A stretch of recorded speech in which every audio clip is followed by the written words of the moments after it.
SMC. Starring Jim Neighbors as Gomer Pyle. Also starring Frank Sutton as Sergeant Carter.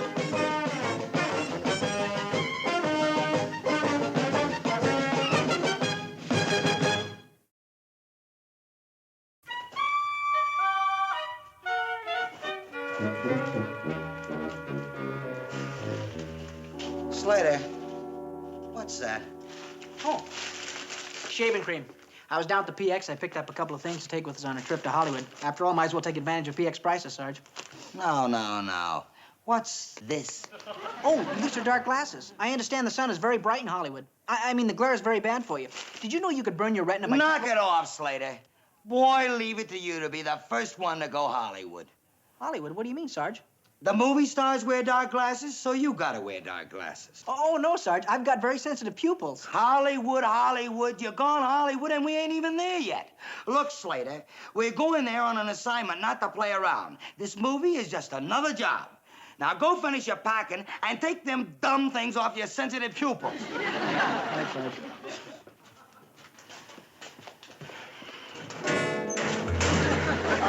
Look, Slater, why don't you go in the back and get some DD-224s? You're gonna need a lot of them. Right, Sarge.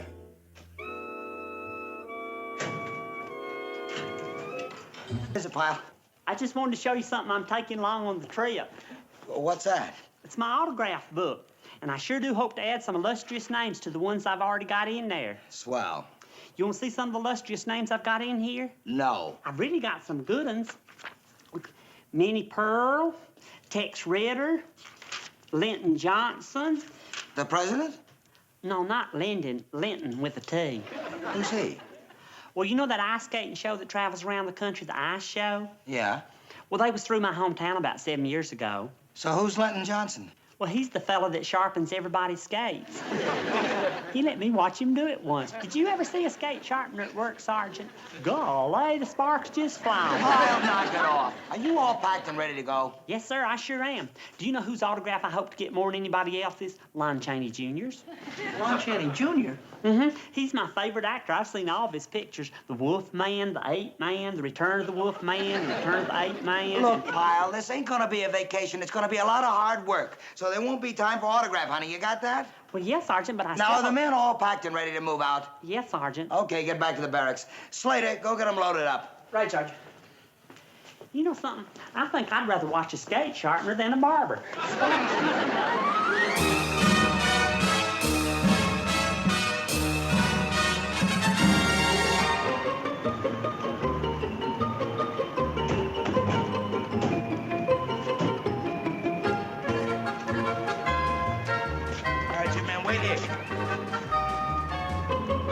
Sergeant Carter and party, United States Marine Corps, Camp Henderson. Oh, if you want to take the studio tour, that's gate 3.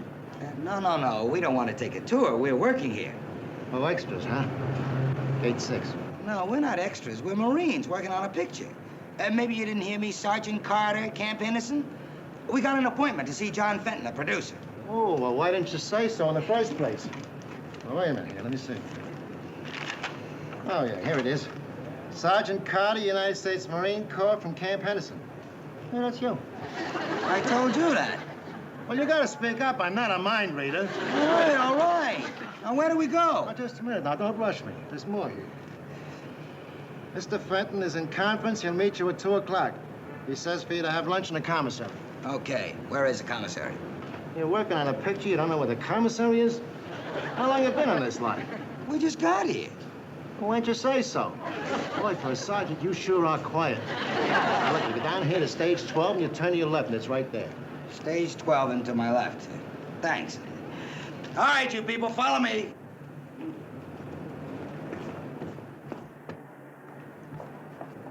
Actors. They're so dumb. I'm glad I gave it up.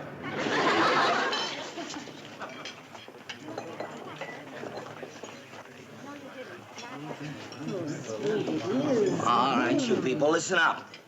Now, we're here on business. Your business is to eat and get out. I don't want to see no gawking, loitering, or fooling around. You're Marines, so act like Marines. Sergeant, we're gonna all try and sit together. Huh? What'd you say, Pyle? I said we're gonna all try and sit together. Oh, no. Why don't we split up? Everybody for himself. Just grab a chair anywhere. We gotta get out of here by 2. Oh, it's a shame to have to separate. Go, go.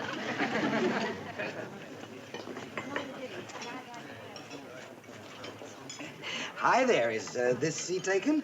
No, Mind if I sit down? of course not.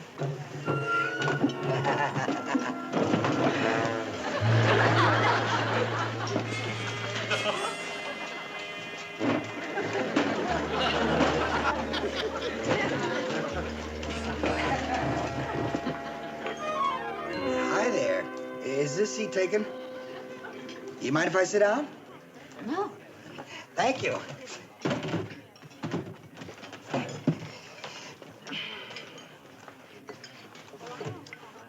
You're in pictures, huh? I'm gonna be making a movie here, me and my men. I'm Sergeant Vincent Carter, United States Marine Corps. My friends call me Vince. What do your friends call you? Married.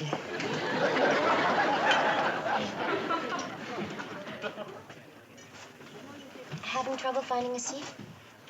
Yes, ma'am. My buddies found a table, but it wasn't big enough for all of us. Well, you're welcome to sit here. I'm alone. Oh, well, thank you.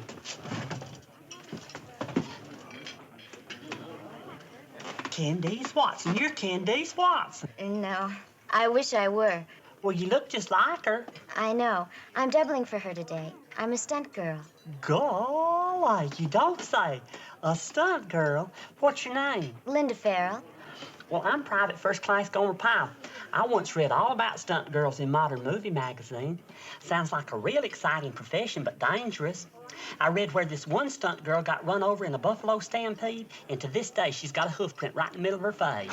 That's why I hope this job is just temporary. I'm just doing this until I get a chance to break in as an actress. Well, I sure wish you a lot of luck. Thank you. Now tell me something about yourself.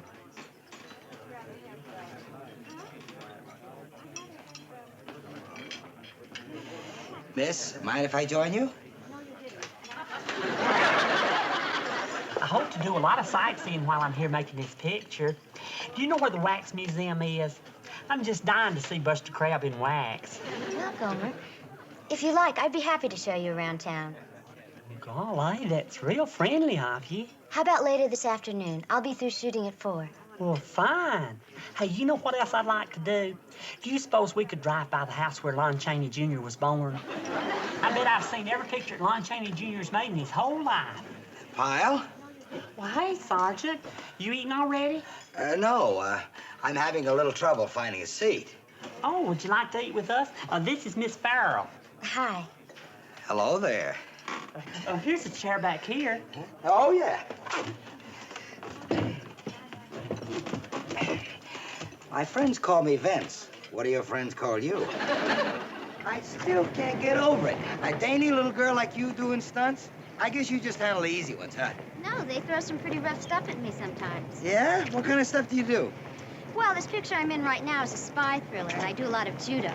You don't say. Well, ain't that something? Judo? You? This I gotta see. Show me some of your stuff. No, I could not. Nah, come on. I'm curious. You know, that's my racket, judo. Come on, you can use me to demonstrate. No, I don't think so. Nah, don't be bashful. Let me see how you work. All right, but we better get over to this grassy area where it's softer. Sure. Okay, now, where do you want me to stand? Right about there. Okay. Now let's pretend you're coming at me. Okay. I'm gonna get you. Ow! You all right, Sergeant? Yeah. She threw you as if you weighed no more than a sack of feathers. Yeah, well, you're lucky there wasn't 2 of us. What? Well, you were leaving yourself wide open in case there was somebody coming up from behind you. You always got to be ready for that, too, you know. How? Well, if you're really interested, you use the same principle of leverage, but you use your hips when you grab the arm, like this. Huh? Oh, I see. Can I try it? Sure. Like this? Yeah. Only you got your head down. You got to keep your head up in case there's somebody coming from your blind side. Oh, that didn't occur to me. Yeah, well, you ain't a trained jungle fighter. No. Well, I better get back to the set now. Thanks for the lesson, Sergeant. Sure. Hey! Maybe I can give you some private lessons. Are you busy later? Well, I already promised Gomer I'd show him the town this afternoon. Oh, yeah, I understand. Two's company, three's the crowd. So, Pyle, why don't you go see the town by yourself? No, I made a promise to Gomer, and I'm going to keep it. Okay. We'll show him the town together. Gomer, why don't we meet out at the main gate at 4 o'clock? Yeah, it'll be fine. And we can decide later the places we want to see. Right, we can decide that later. Well, thank you very much, Miss Farrell. Linda. Linda? See you later, guys. Pyle, do me a favor. Don't get in the way. Huh? That's all I'm gonna tell you. Don't get in the way.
Pyle, could I talk to you for a minute?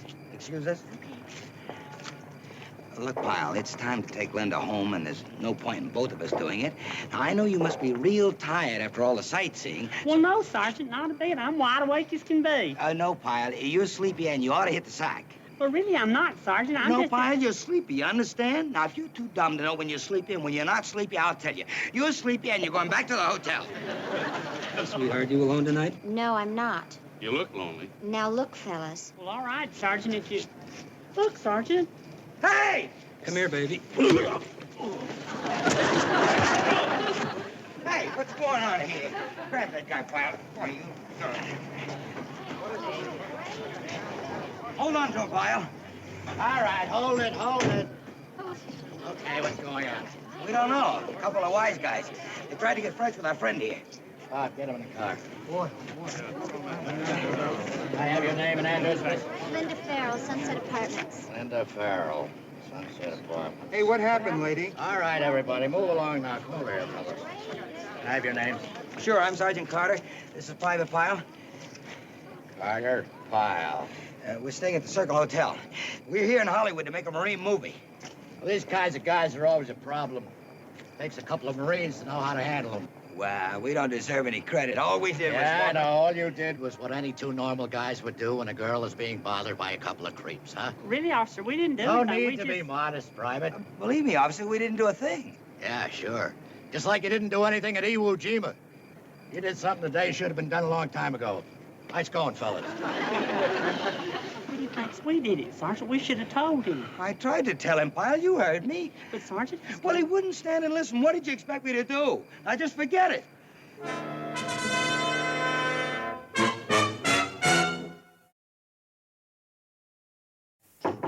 Come in. Good morning, Sergeant. Sergeant? You had your breakfast? Yes, sir. Sergeant? The other men ready downstairs? Yes, sir. Sergeant Carter? What is it, Pyle? Well, it's this newspaper here. There's a story in it about what happened last night. Oh, let me see that. What does it say? Well, it tells about how we're some kind of heroes for apprehending two vicious criminals. Yeah, so I see. And how Miss Linda was real lucky to have us there to protect her. And how we're a credit to the Marine Corps. I can read, Pyle. I can read. But, Sergeant, we didn't do any of those things. I was there, Pyle, remember? I know, Sergeant, but it's still not the truth. What are we going to do?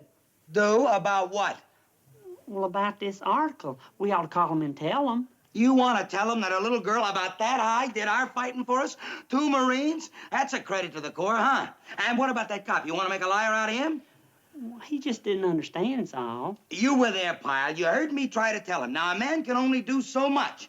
Now, that's it. It's over, finished, done with it. So forget it. Get that, will you? Hello? Yes, ma'am, he's right here. Who? Yes, ma'am.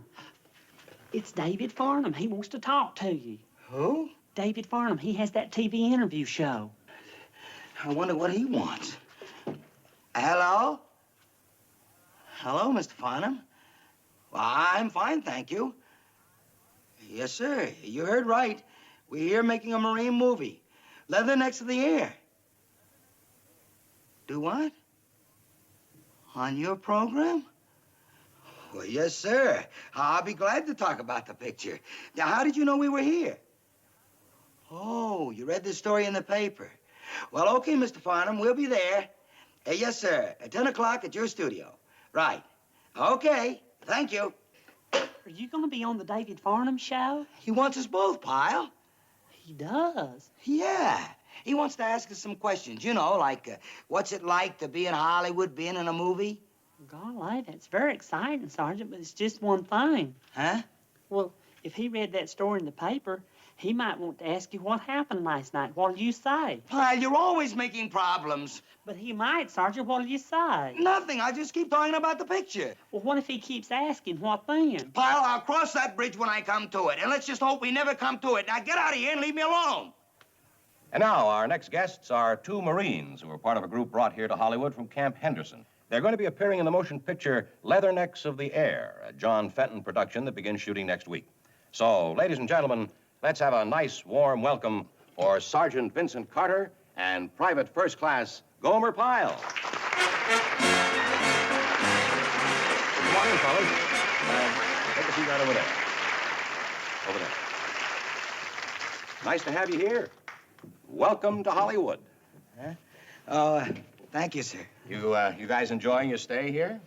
Well, yes, sir. We certainly are. It's a great town, a great town. I understand that John Fenton, your producer, picked your platoon to lend some authenticity to Leathernecks of the Air. And he was very pleasantly surprised to find so much talent among you boys.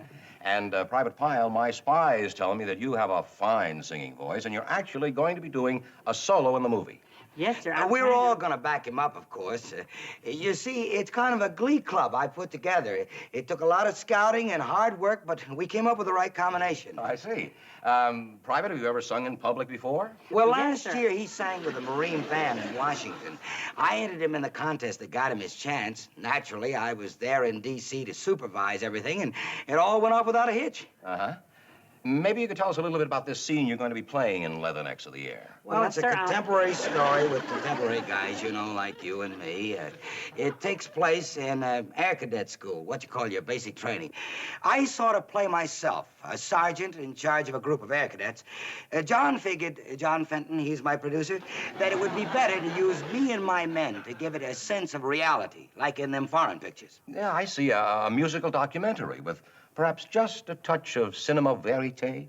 Oh, no, this is for the whole family. I'm sure it's going to be a fine picture. And John Fenton couldn't have picked better representatives for the spirit of the United States Marine Corps than you 2 gentlemen. Thank you, sir. It was a pleasure being here. Oh, no, wait a minute. And just how well these 2 gentlemen exemplify that spirit was demonstrated right here on the streets of Hollywood last night. I understand you 2 boys had a little bit of unexpected excitement. Isn't that correct? Well, like I said, it's an exciting town. It's been a great pleasure being here, Mr. Farnham. No, wait a minute. You did have an experience with a couple of hoodlums, didn't you? It wasn't much. Well, that's not the way I hear it. According to police reports, you both were escorting a young lady last night, and when these 2 hoodlums got fresh, all you did was just step in and hold them until the police came. Isn't that correct? Isn't that the way it happened? Well, not exactly, Mr. Farnham. No, Mr. Farnham, that's not right. We didn't do anything to them fellers. Before we even had a chance, the girl that we was with, she knocked them down herself. The girl did it? Well, she's a stunt girl.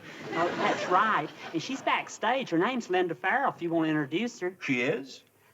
Miss Farrell, are you back there? Well, come on out. Well, what's she doing here? I invited her, Sergeant. I was hoping to get her on somehow. She needs a break, and you yourself said that everybody in Hollywood watches this show. Ladies and gentlemen, Miss Linda Farrell. Come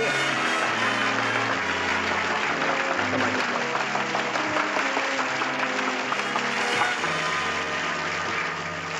way. Is this a put-on? I mean, really. It's pretty hard to believe that a petite young thing like this could handle those two hoodlums that easily. But that's just what she did, didn't she, Sergeant? She's a judo expert. Show him, Miss Farrell, show him. Oh, I don't think that's necessary. But it is. He don't believe it, so go on. Well, I need someone to do it with. Well, don't look at me. Well, how about the sergeants? You all worked real fine together yesterday. Oh, that's a good idea. You don't mind being on the receiving end for once, do you, Sergeant? Oh, go on. Come on, don't you want to see the sergeant, ladies and gentlemen? Come on, come on. Get out there. You go out over there. You ready? Come on. You all right, Sergeant? Yeah, sure. You see that? Being a stunt girl, Miss Farrell knows all them tricks. And not only that, she's a real good actress. And someday she's gonna be a real big star. I wouldn't be a bit surprised. May I say something? Yeah, sure, go right ahead. Well, I am a stunt girl, but I don't know very much about self-defense. Or I didn't until the sergeant was kind enough to give me a few pointers. And luckily, the tips he gave me yesterday afternoon helped. So thanks to him, I was ready for what happened last night. Well, that makes you the hero behind the heroine, doesn't it, Sergeant?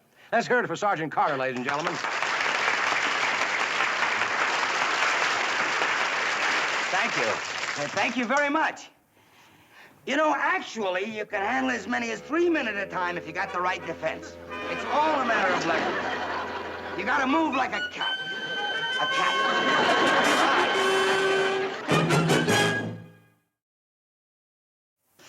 Sergeant Carter, Sergeant Carter. Oh, hi, pal. Have I ever got the most wonderful news? A big, important producer saw Miss Farrell on the TV show last night, and he's asked her to audition for a part in his next picture. Good, good. Well, this could be it, Sergeant. This could be the big break she's been looking for.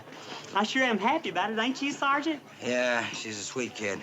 I sure am glad I invited her to be on the TV show. Why, she might not have Ah, visited... will you stop yakking? I'm trying to concentrate on finding a seat. I'm sorry, Sergeant. Well, there's the seat right over there opposite that girl. Huh? Where? Oh, I'll tell you what, Pyle. Why don't you sit down by the girl? But you was here before I was. Well, I'm in no rush. You take the seat. Well, thank you, Sergeant. Oh, excuse me, ma'am. You mind if I join you? No, not at all. Sit down. Thank you. It's real nice of you to let me eat with you. You know, I find it pretty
Gomer Pyle, USMC. Starring Jim Neighbors as Gomer Pyle.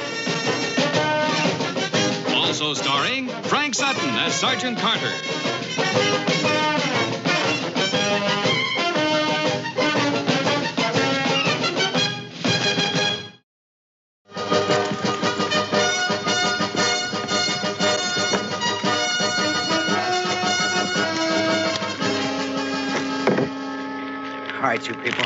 We're in enemy territory now. Hear this and hear it good. I'm going to refresh your memories. Now, on this map here, you'll see a bridge at 471330. Our mission is to advance deeper into enemy territory. Find that bridge and destroy that bridge. This whole area is heavily held. We've only got 10 men. Not all 10 men are going to get through. But enough of you have to get through to do the job.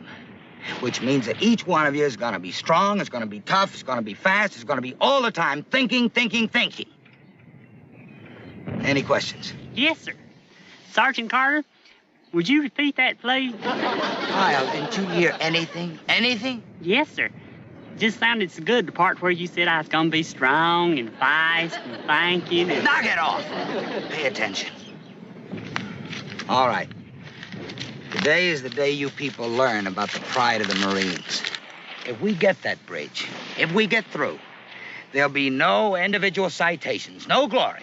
Just a little old beat-up gold boot to put in the trophy case back in our company office. The gold boot they give to platoons that distinguish themselves in the field. I want that boot. All right, this is it. Now be careful when you fire. The thing to be prepared for is... Hit the deck! Hit the deck!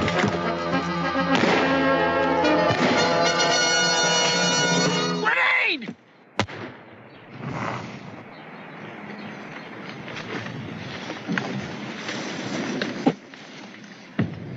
Sergeant? Yes, sir? Major Stone, Sergeant. I'll be observing your squad during the war games. Yes, sir. As a result of the enemy grenade, this man and this man are dead. Tag them. Aye, sir. Now, this man was presumably hit and can remain in action. Tag and bandage him. Aye, sir.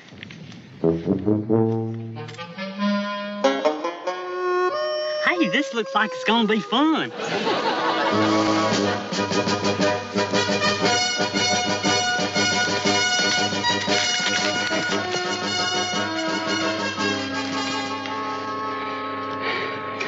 You think we're anywhere near that bridge? You don't understand strategy, Gomer. No, I don't guess I do. You see, the enemy expects us to take the short route to the bridge, right? Right. So Sergeant Carter knows that the enemy expects us to take the short route, so he starts off on the long route. But he's also got to figure that the enemy had figured that we wouldn't go the way they expected. Understand? Hey, do you think we're anywhere near that bridge? I think the sergeant wants you, Gomer. Me? Yeah.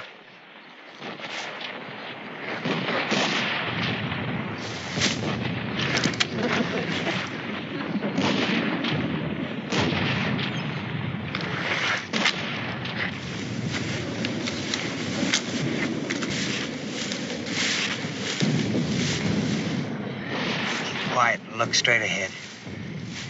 See anything? Sure is pretty up there. I'm talking about the enemy. This ain't a nature walk. Now look. No, sir. Of course, I don't rightly know what the enemy looks like. The enemy will be wearing red identifying armbands, as you may have been told. Yes, sir. I'm sorry, sir. This is no time for sorry. You see that little pile of rocks up there? That pile of rocks commands this whole area. There's no way around it except over open ground. Now, one man in there with a machine gun can mow down our whole squad. You know, I never would have thought of that. I know. Now, Pyle, I've got to send a man up to that pile of rocks to make sure. I need a volunteer. A man who can face enemy fire, who can make that sacrifice. Do you know why I'm sending you? Because I'm the most expendable? Right. Now, remember one thing. Try and remember one thing. Yes, sir. This is jungle warfare. Every mean, nasty trick the enemy can play on you, he'll play it. Now, you've got to do the same thing to him. Can you do it? I can do it, but I won't like it. Huh? Mean, nasty tricks. I don't much care for that sort of thing. Well, don't care for it. Just do it. Yes, sir.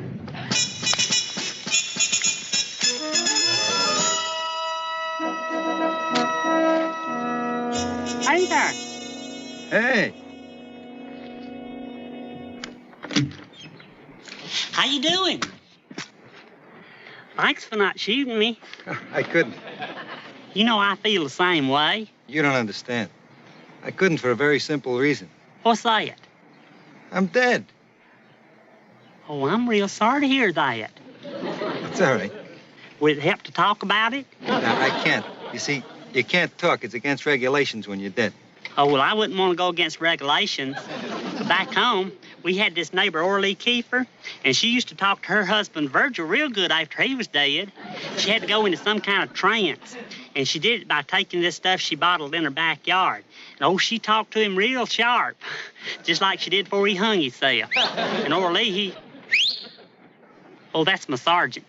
I got to tell him it's all clear, you being dead and all. Sure. But we all got to go sometimes.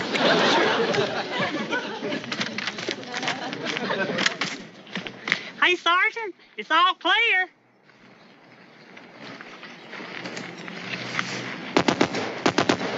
Hit the deck! Hit the deck!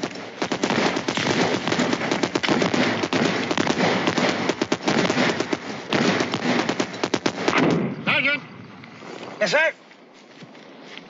It looks like you walked right into one, Sergeant. Pyle! Pyle, I thought you said it was all clear. Yes, sir. The only fella that was in there was dead. You sure, Private? Yes, sir. He told me so. He, had one of these tags? You know, I think he tricked me. What a mean thing. What a mean thing to do.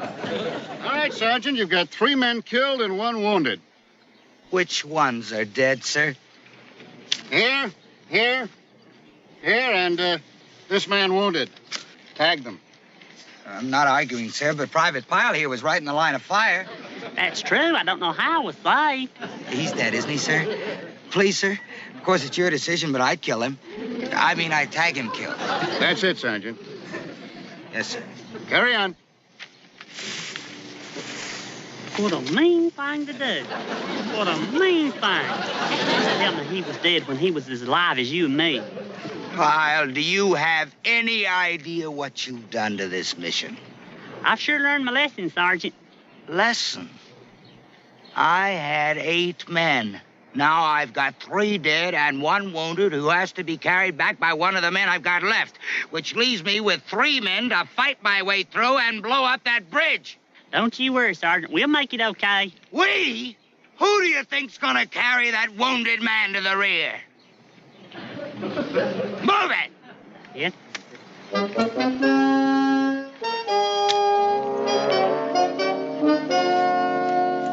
What a mean thing. What a mean thing to do.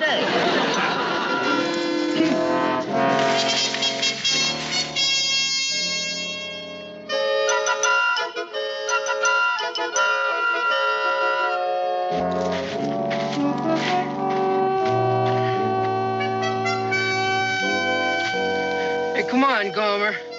I think you're headed in the wrong direction. Well, that's because you're facing the wrong way. I set you down so you can get straightened out.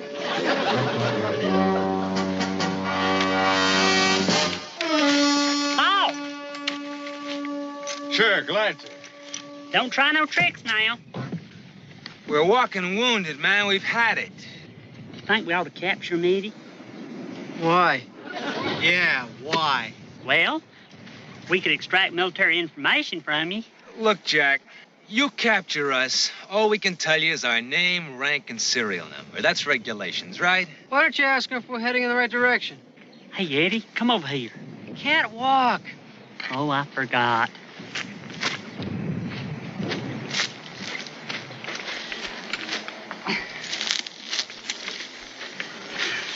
Hey, look, what's wrong with asking them?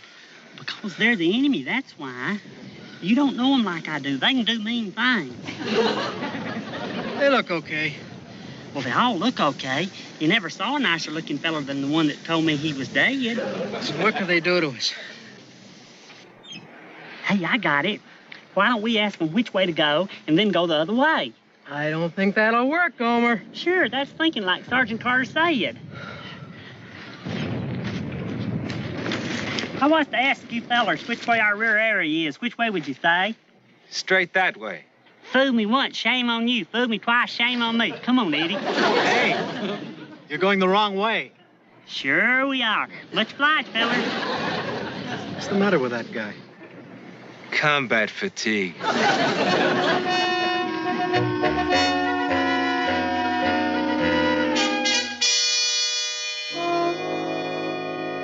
Hey, you know what's ahead? That bridge. The one we're supposed to capture? That's in the opposite direction. Oh, boy, are we headed wrong. Yeah. Well, he outsmarted you again, Gomer. I told you the right way. They sure are tricky, these enemy fellers. Mean's what they are. What are we gonna do now?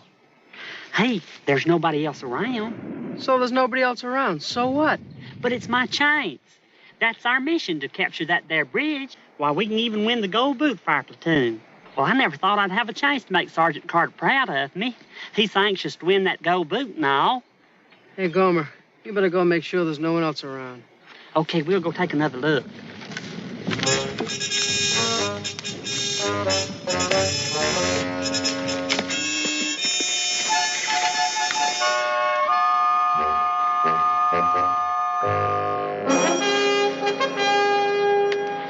There's the enemy, see?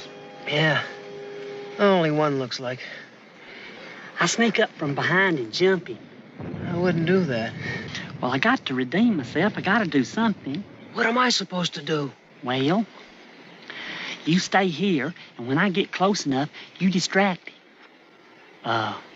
Sing kind of soft like Blue-tail fly. I don't know Blue-tail fly. I'll teach it to you. Jimmy crack corn and I don't care. Gomer! It's real easy to pick up. As long as they have to do this. How about you ain't nothing but a hound dog? Well, that should be pretty distracting. You wait a minute or so, and then you start your song. Okay. Be careful, Gomer. Oh, I won't give him a chance to outsmart me. I'll just jump him. You do that.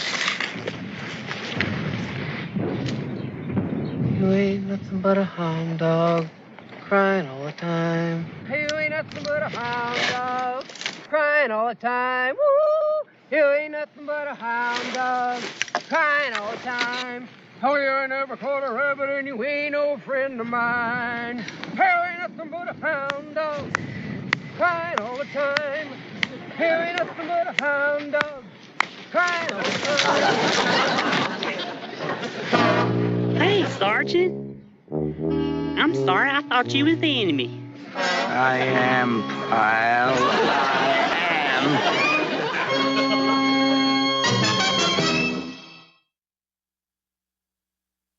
A Marine is taught obedience to orders. I'm sure sorry about that, Sergeant. For sorry?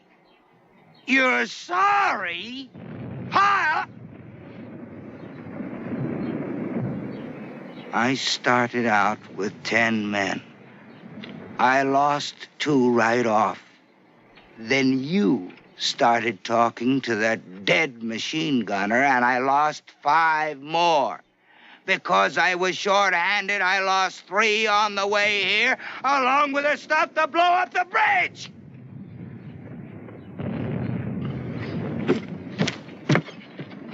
I was hoping I'd win the commendation for this mission, Pyle. I was hoping I'd win that gold boot. Now, what do you think I'll get? Well, sir, you got me back, Sergeant. Get out of here and take Peters with you. Yes, sir.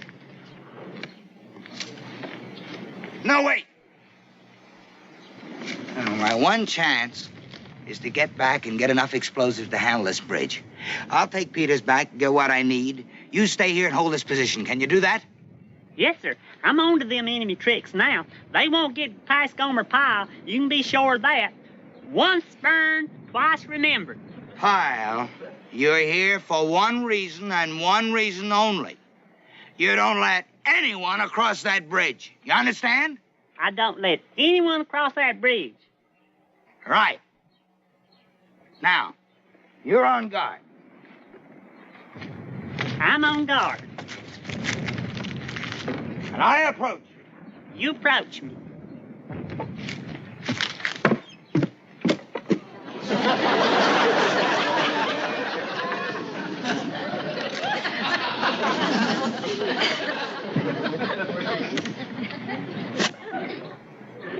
Why didn't you stop me? Why, you're on my side. I said don't let anyone, understand? Anyone. All right. Now, come on, Peter. I can't walk, Sergeant. Now remember, you don't let anybody pass unless they know the password. Password? Don't tell me, Pyle. You forgot the password. I got it right on the tip of my tongue. It's some kind of a fern name. Kuala Batu. Kuala Batu, a marine operation against the Malay pirates in 1832. You got it? Yes, sir. Kuala Baloo. Kuala Batu? Kuala Batu. Kuala Batu. That's right. Kuala Batu. Kuala Batu. Now, they don't have the password? Use the bayonet. Sure wish I had some ropes and sapling trees. Catch 'em good that way. Ropes and sapling trees? We used to catch rabbits back home like that. Well, a marine is not a rabbit. Foxes, too, and a wild pig, a bobcat. Use the bayonet!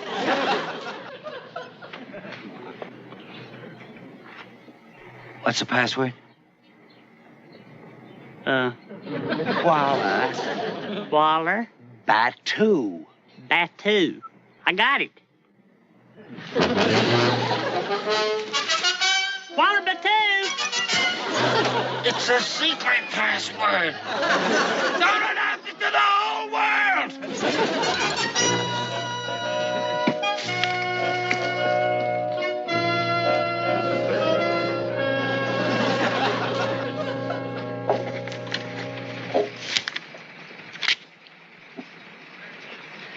Refresh my memory, Sergeant. I thought your mission was to attack and destroy footbridge 471330. Yes, sir, it was. And since you were not to report back before completing your mission, I can assume the bridge has been blown up? No, sir. No, sir, you're not reporting back. No, sir, the bridge has not been blown. No, sir, what? No, sir, the bridge is still there, sir. Because you lost your demolition materials. Wasn't that a bit careless of you? Enemy action, sir. And you also lost 9 of your 10 men. No excuse, sir. And you now propose to take more explosive and start all over again. We still hold the bridge, sir. With 1 man? Yes, sir. Who was this Horatio you left at the bridge, Carter? Private Gomer Pyle, sir. Pyle? The man who walked right up to an enemy machine gunner. Yes, sir. Pyle, the man who got half your squad knocked out. Yes, sir. Didn't that shake your confidence? Well, Sergeant Carter, have you any idea of the importance of blowing up this bridge? Yes, sir. Strategically... Wrong! Sir? The importance is this. If your mission fails, not only do you not get the gold boot, but you and your entire platoon will be restricted with no liberty for a week. Do you read me, Sergeant? Yes, sir. Carry on. Aye, aye, sir. Move it.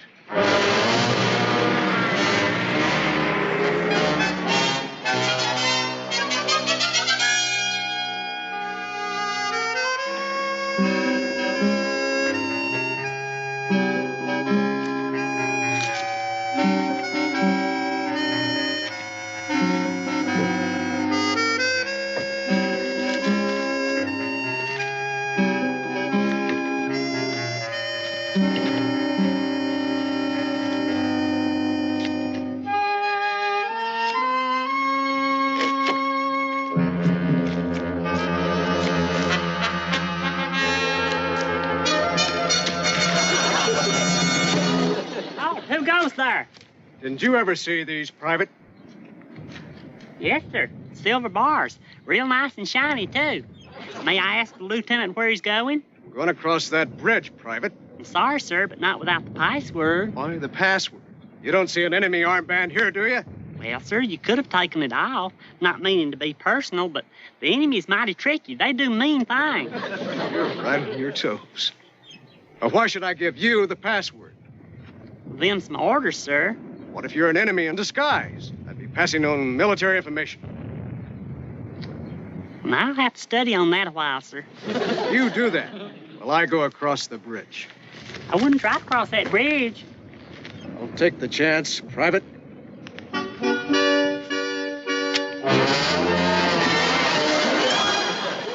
Get Get me down from here! You see, sir, I tried to warn you. Get me down from here! Get me down! I will as soon as the umpire comes along and marks you. Umpire! Yeah, I don't know whether you're wounded or killed or captured. Get me down! Hi! Hey, Sergeant. Get me down! Is that a lieutenant you got hanging in that tree? Yes, sir. He didn't know the secret password, that there Kuala Batu. Get me down from here! Get me down! Yes, sir. Yes, sir. Don't go over that way, Sergeant. Pyle, I'm gonna have... I'm sure sorry about that, Sergeant. I tried to tell you. Get us down out of here. You see, back home we use smaller sapling trees. Well, a tree like that one there to throw a rabbit clean to I don't know Who where. cares about a rabbit? Get us down! Pyle, do you know what you can get for assaulting a lieutenant? Well, I couldn't let him go out on that bridge, Sergeant. Why, it ain't safe. You just watch. Hey! Get us down out of here.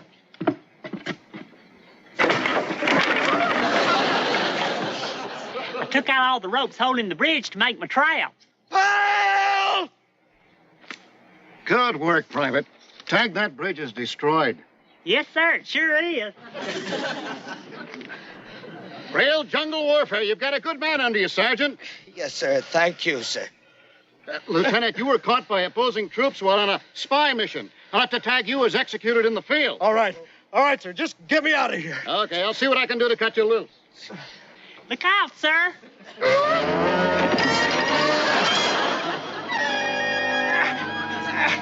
I set a lot of these traps. I didn't know how many enemies there was going to be. Well, do something! All right. In the meantime, I can tell you how we caught old Reddy Fox back home. Well, you can believe it. He was a lot harder to catch than a man. And what we done was when he was hanging there, Lord, he was a lot funnier than you guys. He was hanging there just swinging away and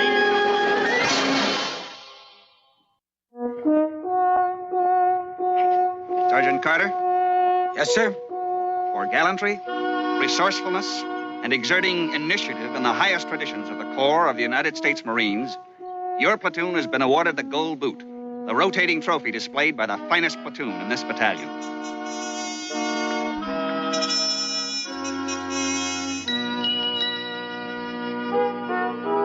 Thank you, sir. And may I mention, special credit should go to Private Gomer Pyle, sir. Attention has been taken of the work of Private Pyle. Thank you, sir. Sergeant Carter, dismiss your squad. Aye, aye, sir. Good. Haste! Great, buddy. That was great. You got us out of here. How'd you ever do it, Gom? How'd you do it? Oh, it wasn't nothing to it. I just set out a whole bunch of these traps here. Doggone, these things work good. What about two? What about two?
Gomer Pyle, USMC. Starring Jim Neighbors as Gomer Pyle. Also starring Frank Sutton as Sergeant Carter.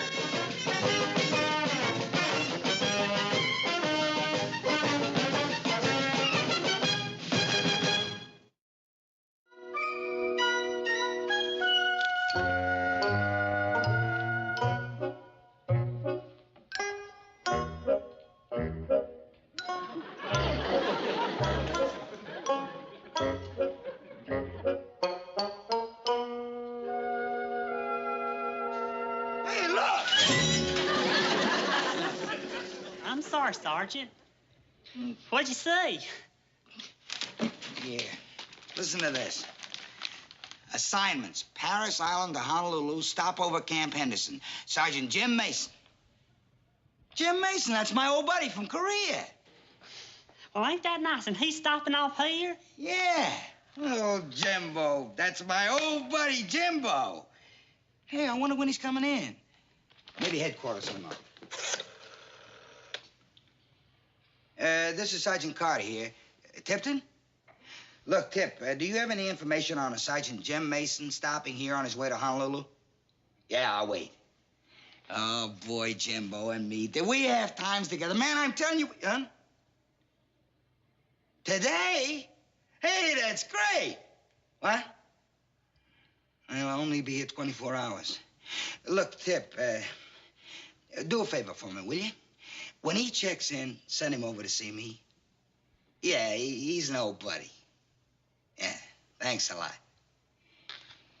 Jimbo, that old son of a gun. Pyle, if you knew what he and I went through together, we couldn't have been closer. We've been brothers. Pyle, he's my oldest, and he's my best friend. Ain't nothing nicer than seeing old friends. Grandma Pyle used to always say, make new friends, but keep the old. One is silver and the other's gold. Yeah. And he's Marine, Pyle. All Marine. Well, for you to talk about him like that, he must really be something special. He is, Pyle. He really is. Well, I get this place all spick and span for your old buddy. I guess you two got a lot to reminisce about. Yeah, you're not kidding. How long's it been since you seen him, Sergeant? Well, let's see.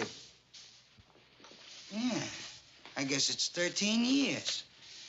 The last time I saw him was right before they took us to the hospital, the day I saved his life. You what? Oh, well, I saved Jimbo's life. You mean you actually saved his life? Like if you hadn't have saved his life, he would have died? That's right, Pyle. Golly, Sergeant, you're a hero. Not a hero, Pyle. Just a man who did his duty. No, sir, Sergeant, you're a real hero. You saved a man's life. That must really make you feel proud. How'd you save his life, Sergeant? Was you in combat? Well, I'd rather not talk about it, Pyle. Okay, Sergeant.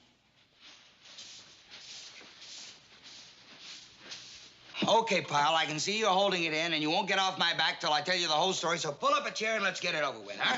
Thank you, Sergeant. I sure love to listen to these hero stories. Well, like I said, it was in Korea, during the worst part. We were trying to take a hill that we needed real bad, and we ran into a pack of the enemy. I'd say they outnumbered us 5-1. 5-1? Shazam, I got goosebumps just listening already. How'd you ever get out of there? Please, Pyle, don't interrupt. Now, I hate telling this story, so let me get it over with. Oh, I'm sorry, Sergeant. But if it really pains you to tell it, then I don't think that you... Please stop nagging. I told you I'll tell it, so I'll tell it. Where was I? The enemy had you outnumbered 5-1. Yeah. Did I say that, 5-1? Well, it might have been more than that. Maybe even 6-1 or 7-1. Yeah, but that doesn't matter. Anyway, the enemy had us surrounded. Well, we jumped for cover. But it still looked like we were done for. We just lay there, not moving a muscle. We thought if we could make it till dark, we might have a chance to get out of there alive. We might even have a chance to take that hill. What happened, Sergeant? Well, like I said, we were just waiting and hoping that we could make it till dark, when all of a sudden, one of the kids in the platoon, a kid by the name of Stuart Billett, well, he couldn't wait because he jumped up and started to make a run for it. Right away, the enemy fire broke out all around us.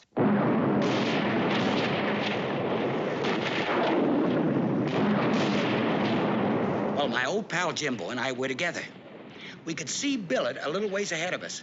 Luckily, he wasn't hit. He had slipped and fallen as he started up the side of the hill and got entangled up in some barbed wire. The poor kid was trapped, just laying there like a sitting duck. We knew we had to do something to try to save him. We shook hands and started. The plan was for Jimbo to crawl to him going wide on the left side, and I'd try going wide on the right side, just hoping one of us could make it. We'd gone a few yards when it happened. A mortar shell went off right between us. Luckily, it missed me. Now, from here on, everything that happened is a little hazy. But after I shook off the effects of the blast, I looked over and saw Jimbo. He wasn't moving. I thought sure he was finished. Right away, I knew there were two things I had to do. I had to get Billet, and I had to get my buddy Jimbo. I leaped up, and protecting myself as best I could, I raced over to Billet. He was tangled up in barbed wire, and I knew the kid couldn't make it on his own power. So I threw him over my shoulder and ran to Jimbo. Jimbo was in kind of a daze, so I grabbed him and ran for cover.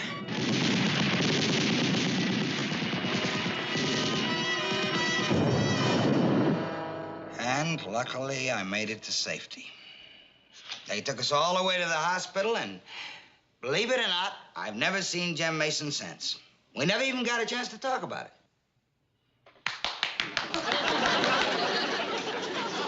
What are you doing, Pyle? Why, you're a hero, Sergeant. Fact is, you're a hero twice. You saved two men's lives. Why, they gonna be thankful to you forever. I know. That's what I'm afraid of. As soon as Jimbo gets here, he's gonna spend every moment he's here talking about it and thanking me and falling all over me. It's gonna be downright embarrassing. Oh, it shouldn't embarrass you, Sergeant. You should be real proud. I bet there's a white, fluffy cloud up there in heaven with your name printed right on it, just waiting for you when you get there. Thank you, Pyle. Well, look, let's get this office cleaned up before my old buddy gets here, huh? Is there a loud fat sergeant by the name of Vince Carter around? Hey, Jimbo!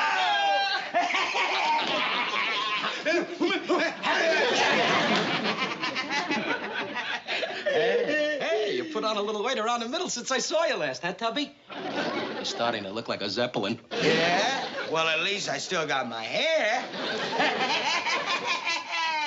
Hey, it's good to have you back. Son of a gun. It's good to see you. You look really great, Jimbo, really great. Hey, this is Private Gomer Pyle. Pyle, this is my old buddy, Jim Mason. Sure privileged to meet you, sir. I've heard an awful lot about you. What do you say? Some handshake, huh, Pyle? That's from karate. You still keep up with it, Jimbo? Not like I used to, a little bit. Hey, Jimbo. Do it. Watch this, Pyle. Come on, do it, Jimbo. Well, who's gonna pay for the chair? Me. It's worth it. Do it. Okay.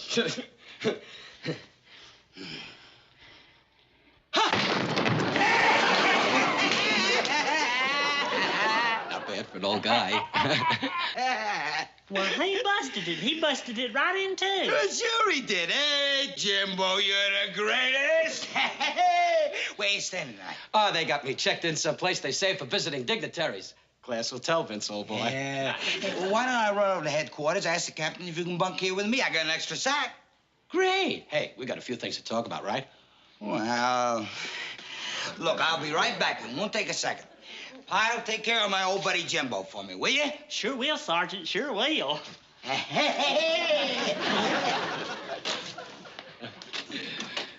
Sure is good to see my old buddy Vince. What a guy he is. What a guy. He sure is. And he couldn't be a better sergeant. Why, he's just like a mama to us. A real strict mama. But a mama anyhow. He's all Marine. Ain't he, though? We had some times together, especially in Korea. I know. He told me so much about you, I feel like I know you already. Like that battle story about you two and that Billet boy. That's one of the most thrilling stories I've ever heard. Really thrilling. Yeah. Hey, you must think a lot of Sergeant Carter. You bet I do. Hey, would you tell me that there battle story? Yeah. It is kind of interesting. You know, the part that I like best is where Private Billet was saved. Oh, that? Well, my pal Vince and I, we had taken cover together. I could see Billet trapped in some barbed wire up ahead. Vince and I knew we had to do something. Otherwise, Billet was done for. We shook hands and started. The plan was for Vince to go on the right side, and I'd try going wide on the left side. Our only hope was that one of us would make it. We'd only gone a few yards when, well, I never heard anything like it. This mortar shell just burst there right between us. Now, Well, from here on in, the story's a little hazy to me, but I shook off the effects of the blast and looked over at Vince. He wasn't moving. I figured he was done for. It was then I knew I had two things to do. Get Billet and my pal Vince. I jumped up and fighting back as best I could, I ran over to Billet.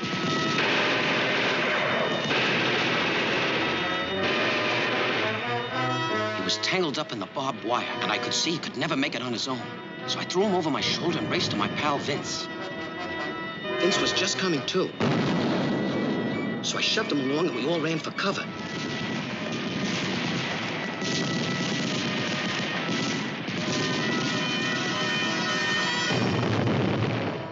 Well, that's how we all made it. Haven't seen Carter since it happened. Boy, I hope he don't embarrass me and start getting sloppy and thanking me for it. I was only doing my duty, you know.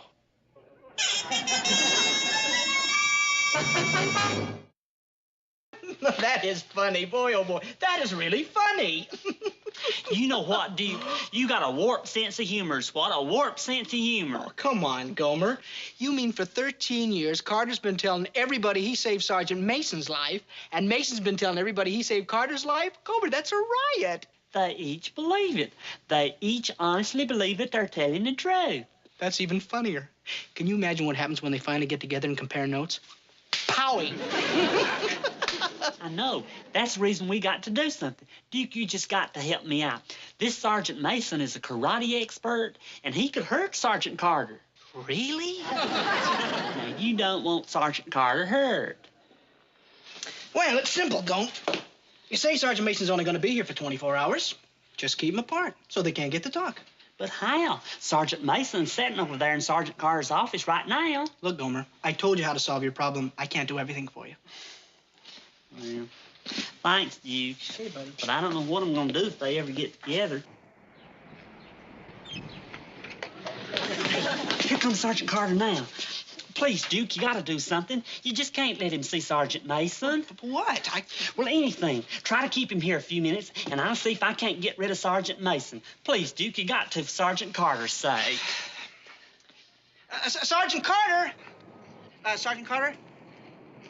Well, what do you want? Could I see you for a second?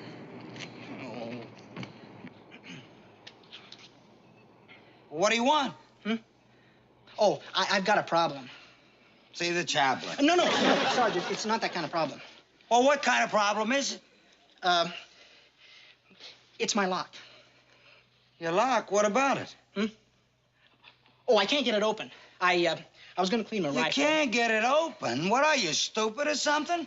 What's the combination? Oh, the combination, yes. Well, it's, let's see, a left to 19. Left to 19. Right to 32. Where's Sergeant Carter? I don't have much time, you know. Yeah, well, ain't it a shame? He didn't say he had some other things to do today, did he? No, Sergeant, he didn't.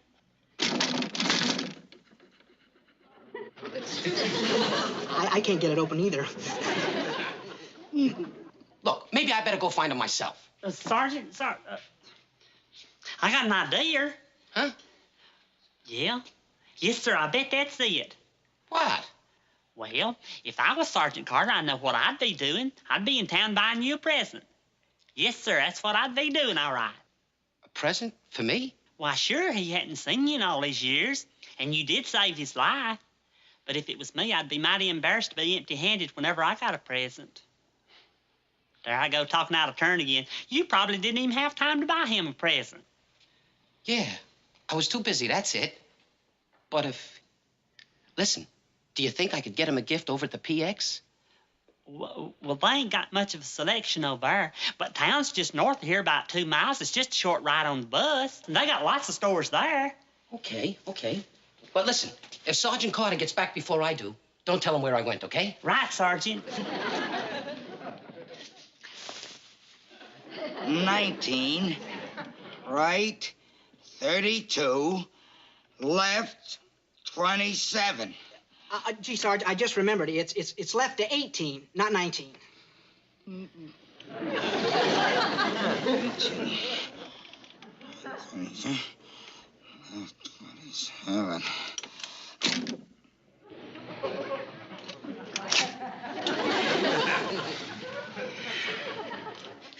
Thanks, Sarge. Thanks a lot.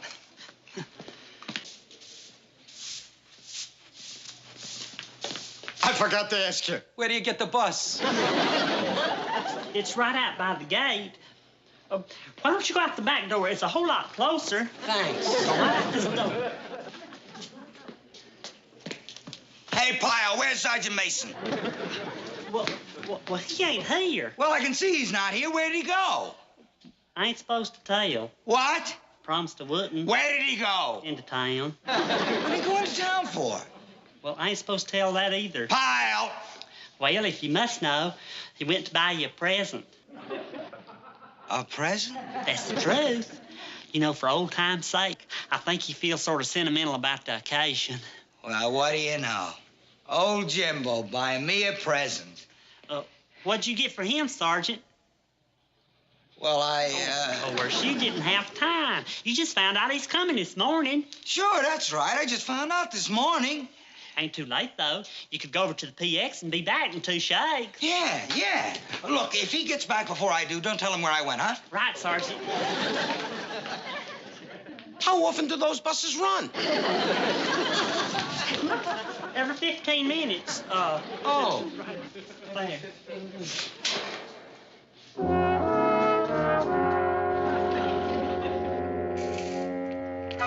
Did Sergeant Carter get back? Uh-huh. But he went out again. Again? Is he inside?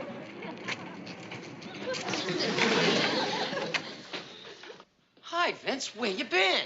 I'm sorry, Jimbo. I had a little errand to take care of. Oh, sure, I understand. Look, Pyle, you don't have to hang around. Well, I ain't finished my cleaning up yet. Well, make it fast. Here, buddy. From me to you. A gift? For me? Hey, Pyle, you see that? My old buddy brought me a present. Open it.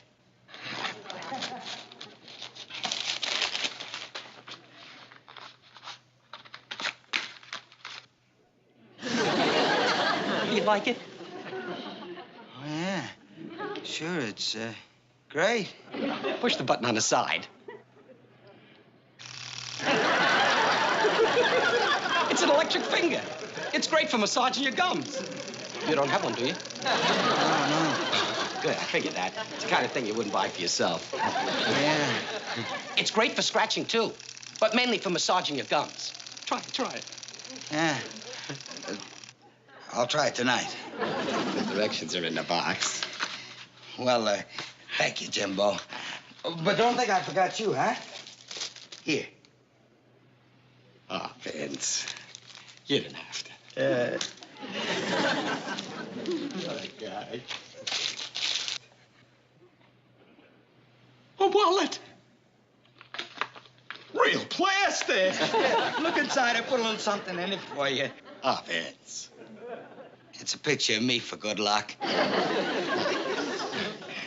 Oh, Vince. I'll carry it with me always. There was a picture of Ann Sheridan in it. I took it out. You can have it if you want. No. You will be just great. Boy, it's good to see you again, Jimbo. Same here. Good to see you. It brings back memories. Yeah.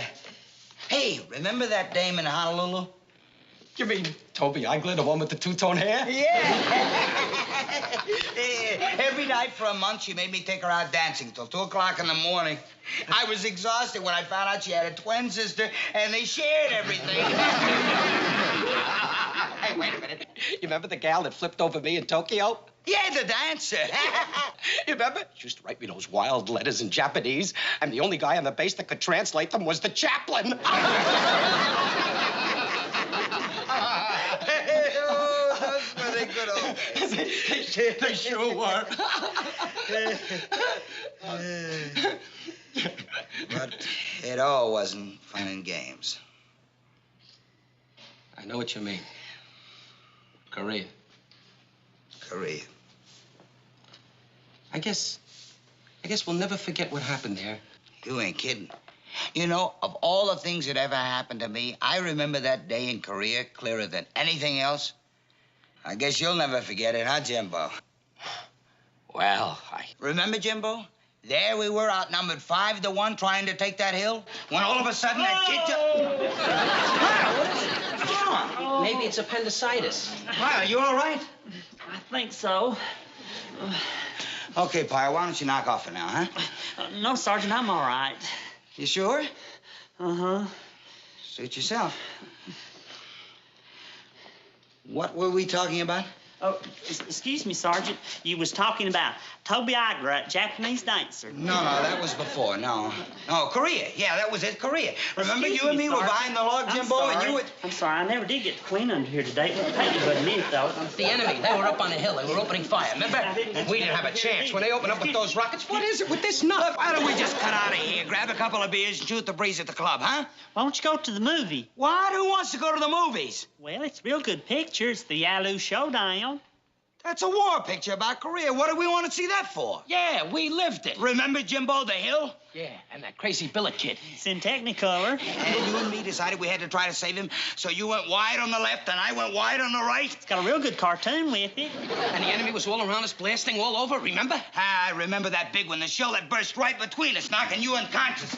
I remember I ran for Billet. Tossed the kid over my shoulder, still blasting away with a Tommy gun. Wait a minute. I was knocked unconscious? You were knocked unconscious. You're kidding. I remember it like it was yesterday. You don't remember good. Well, who do you think saved Billet? Vince, look at me. You don't remember. I saved you, and I saved the kid, too. You were unconscious. You're crazy. You were unconscious. Look, I'll show you. No! I'll show you! Don't tell me. I'm telling you! I saved you! Never! I did it! I saved... Oh! I knew it was going to happen. I knew it was going to happen. I knew it. Sergeant, are you all right? Sergeant.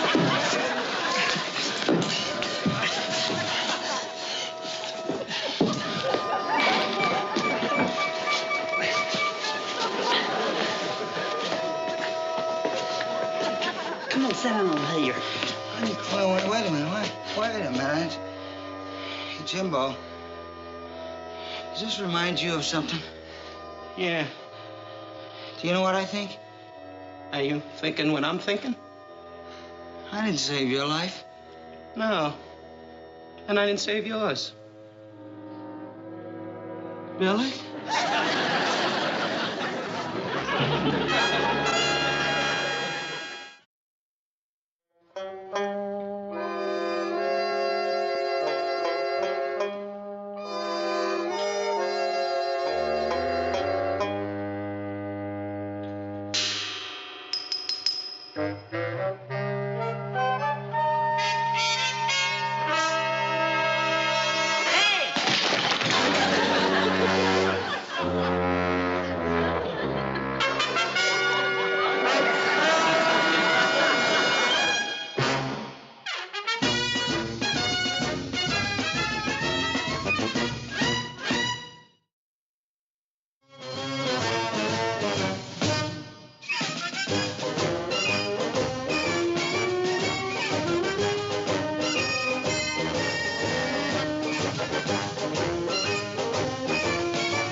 Gomer Pyle, USMC. Starring Jim Neighbors as Gomer Pyle. Also starring Frank Sutton as Sergeant Carter.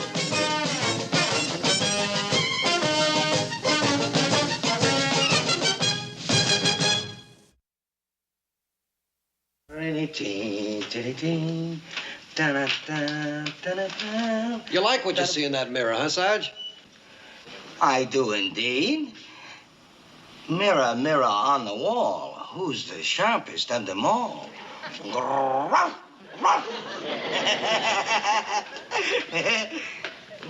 Hey, Sarge, all right if I come in? There's not much point in asking after you're in, Pyle. What do you want? I just come by to pick up my pies. Your pass? You have the nerve to stand there and ask me for a pass after the week you put in? Think, Pyle, think. Was there any day this week you didn't foul up? Well, was there? Wednesday wasn't too bad. Wasn't that the day you drove a Jeep into 4 feet of water? And that was your good day. They got it out. Pyle, do you know how much it costs to rent one of them hoists? And you have the nerve to ask me for a pass after a week like that? No, but I sure would like one. They got something special in town. It's a flower show, and I'm just dying to see it. A flower show? Uh-huh. They got a particular nasturtium that I sure would like to see. You're kidding, right, Pyle? No, Sergeant. I sure would appreciate it if you let me go on pie so I could see that particular nasturtium. Pyle. Did you ever see a nasturtium that was proper grown? Oh, it's a sight. You see, Sergeant, nasturtiums is natural climbers, and if you let them, they'll just grow right on. All right, Pyle, all right. Anybody with a reason that good deserves it. Here. There's your pass. Thank you, Sergeant. I sure do appreciate it. You look like you're getting ready to go out, too. Yeah, there's a particular nasturtium I'm just dying to see, too. Ooh, Tail, are you going to flower show, too? Well, maybe we can No, go... Pyle, I ain't going to a flower show. Well, even if you're not. Fact is, anytime at your convenience. Maybe we could get together later on for an ice cream soda or something. Maybe. That is if you'd like. You're kidding, Pyle. Me have a soda with you? Me and you? Pyle, even if your work was perfect, mind you, you and me would never be going out together, never. Well, we have before, twice to be exact. Those were accidents of fate, Pyle, accidents of fate. I would never, in my right mind, plan an evening with you unless it was an accident of fate. Well, I just thought I'd asked. You did not think, Pyle, or you wouldn't have asked. A private going out with a sergeant? You must be out of your skull, Pyle.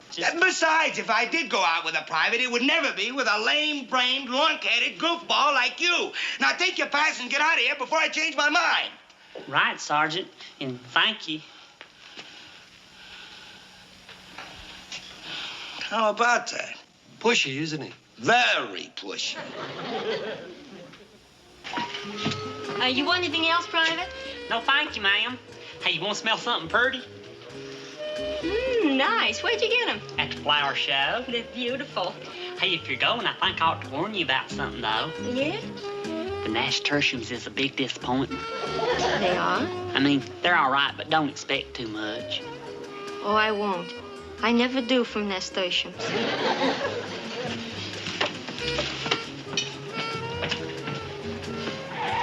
They're gone here. They're gone.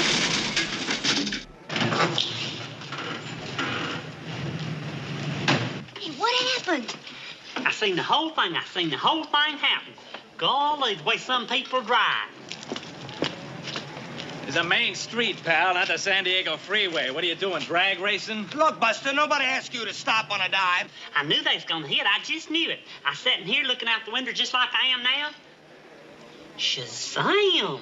What happened? Somebody give you a new set of brakes for Christmas? I slowed down and make a left-hand turn. What I look like, a mind reader? Next time, try signaling. Let everybody in on it. Why don't you wake up? I did signal. You did not. I did, too. Yeah? Yeah. Yeah. That's my sergeant. That's Sergeant Carter. He's my sergeant. Can I have my check, please, ma'am? Oh, sure. I want to go out there and see if I can help. Okay. Bacon, lettuce, and tomato sandwich. Let's see, that's, ain't that something? That's the one price I always forget. Will you wait a second? I'll check the menu. I was not speeding. Just ask the girl with me. Why ask her? How bright can she be if she's out with you? Give me your license. Give me your license. That is, if they ever gave you one. I'll take yours, too, wise guy.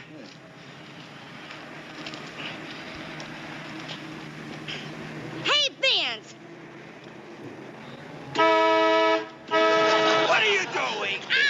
hungry.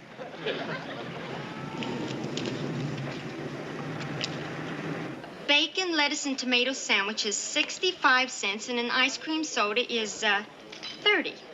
Now, is that all? Yes, ma'am. Okay. 5 and 0 is 5. Carry the nothing. 6 and 2 is 8. Oh, darn. I do that every time. Vance! Hey, Vance! Can't you see I'm doing something? I'm hungry. Hungry? Didn't you see what this guy did to me? I didn't see nothing. I had my eyes closed. All I could see was a big, juicy steak. Now, when are we gonna eat? Here, loudmouth. I'll see you in court. Oh, for your sake, you saved your money. Don't worry, I'll be there.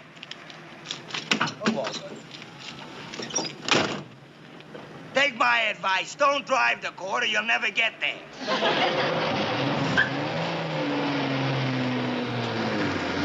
Now are we gonna eat? Eat. That's all you think about is eat. What do you mean?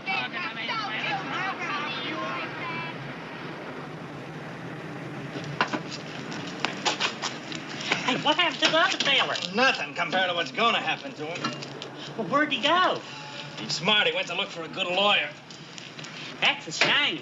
I was sitting right over there in that window, and I seen the whole thing happen. I even said, hey, they're gonna hit, and then crash. Hey, wait a minute.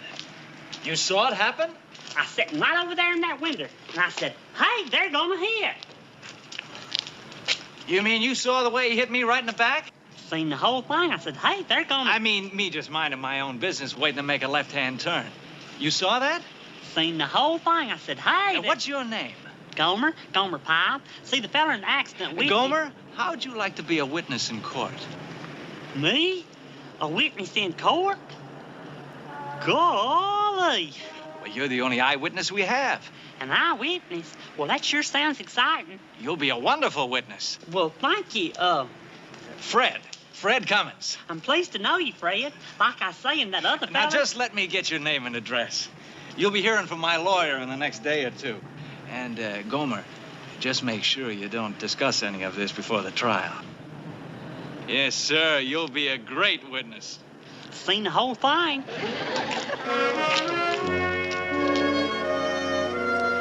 Okay, go ahead, buddy. See how far you get. Yeah? Well, we'll see about that.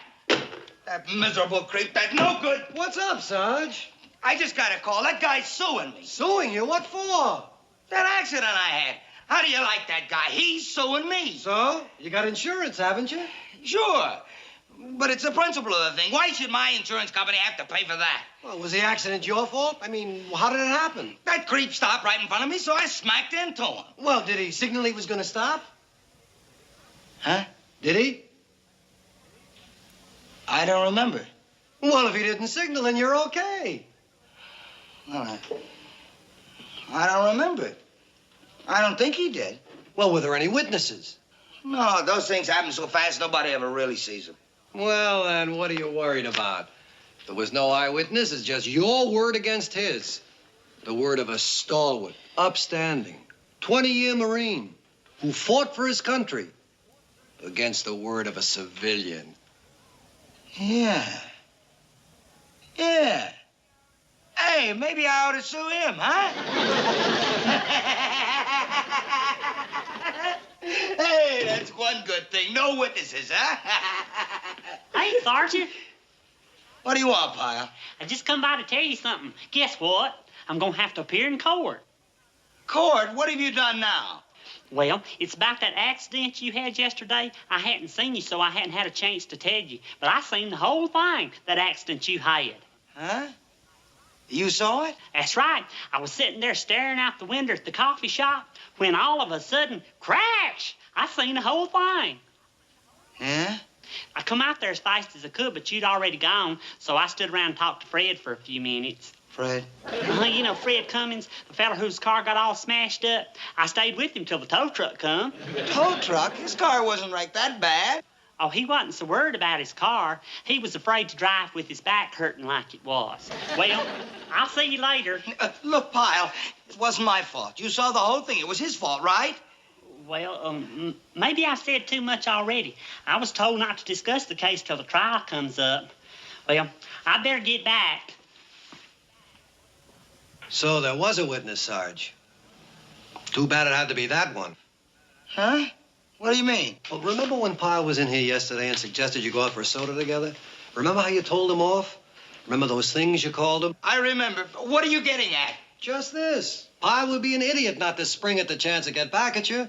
I mean, he wouldn't be human if he didn't take advantage of his setup like this. Well, anyone else, yeah. But Pyle? We've been together since boot camp. Sure, Vince. I'm the only sergeant he's ever had. He's loyal to me. I'm dead, ain't I? Like I say, it's a golden opportunity for the private. He just won't be the friendliest witness you might have. That's great. Oh, that's just great. Well, what am I supposed to do now? Well, it might help if Pyle just wasn't around. I need you to tell me that? It's too bad Pyle doesn't have a furlough coming up or something. I was looking over the furlough list, and I couldn't believe my eyes. I don't know how I missed it. You've been in the Marines for over a year, and you've had only one furlough. You're entitled to another. Really, Sergeant? Are you sure? I'm positive, and I'm going to see that you get it immediately. A 2-week furlough. 2 weeks? Shazam!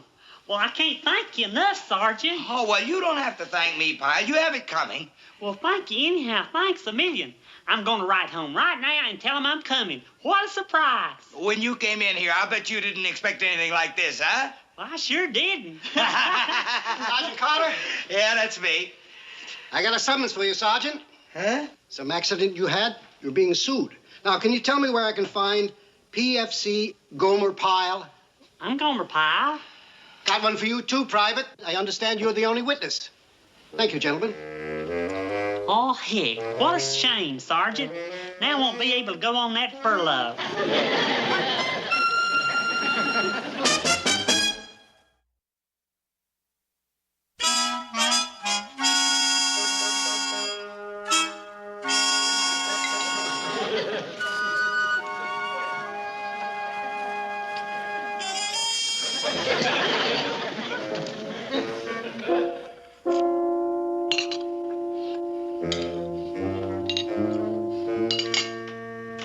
Boy, I sure am glad you two invited me for dinner. There ain't nothing better than good food and good conversation. Just think, here we are socializing together, you and me. I didn't think that's possible after what you said. You know about us getting together only through accident of fate. Is this an accident of fate, Sergeant? Huh? Oh, no. When I said a sergeant doesn't socialize with a private, it was because of time. Yeah, that's it, time. You see, time is the greatest enemy of mankind. All of us have so much to do and so little time to do it. Why, I'd love to get to know all the men in the platoon, but I just don't have the time. So I have to narrow it down to the 1 or 2 men I like the best.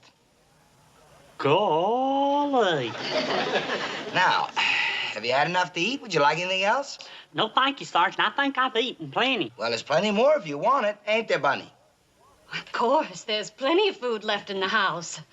2 cans of tuna and a bottle of ketchup. I don't think I could eat another bite. I'm just as contented as I can be. Then why don't you sit down on the sofa and relax while Bunny and me do the dishes? Gee, can't I help you do the dishes? There seems to be a big load of them. Sure, we wouldn't hear of it. We don't mind doing the dishes, do we, Bun? Of course not. I like washing dishes. Well, why don't you just take your coffee over the sofa, Pyle? Thank you, Sergeant. I'll be back in a minute.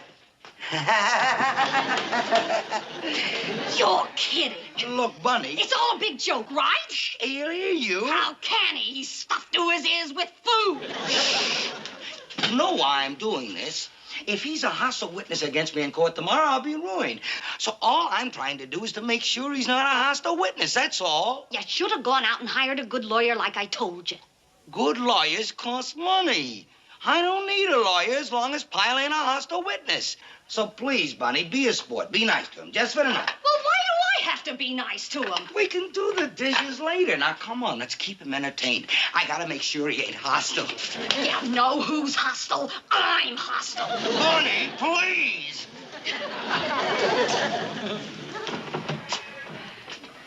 You sure got some swell records here. I mean, good records for dancing. Pyle's one of the best dancers on the base, Bunny. How about that? Oh, he's terrific. Go ahead, dance with him. See for yourself. Well, Go ahead. I love to watch good dancers.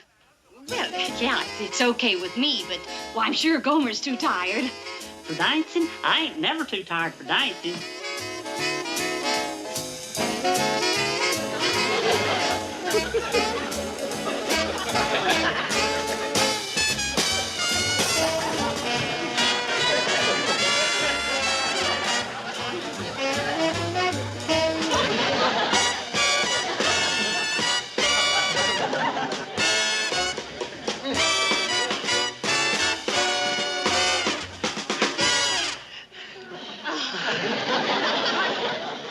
Boy, that was sure fun. That's the first time I ever danced a whole long playing record without stopping. You're a good dancer, Miss Bunny. Did you know that?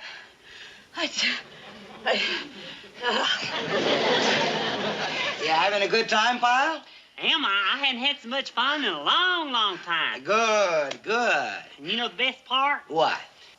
Being out with such good friends. That is the most important thing in life, Pyle, friends. I believe that, Sergeant. I really do. No matter where you are or what you're doing, it doesn't mean a thing if you don't have a friend. So true, so true. You can be the richest man in the whole world. What good is it if you don't have a friend?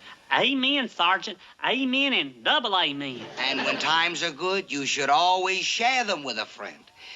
Isn't that right, Pyle? Right, Sergeant. And when times is bad, who else can you depend on except a friend? You know something, Pyle? You and me think alike.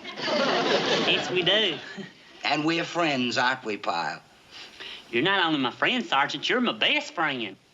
Oh, that's really important to me, Pyle. Because when a man's on trial, he needs a friend.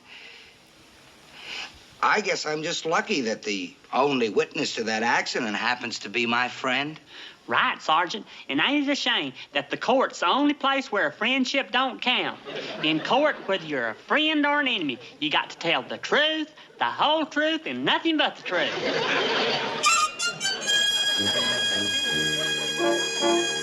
A whole evening. I spent an entire evening with him.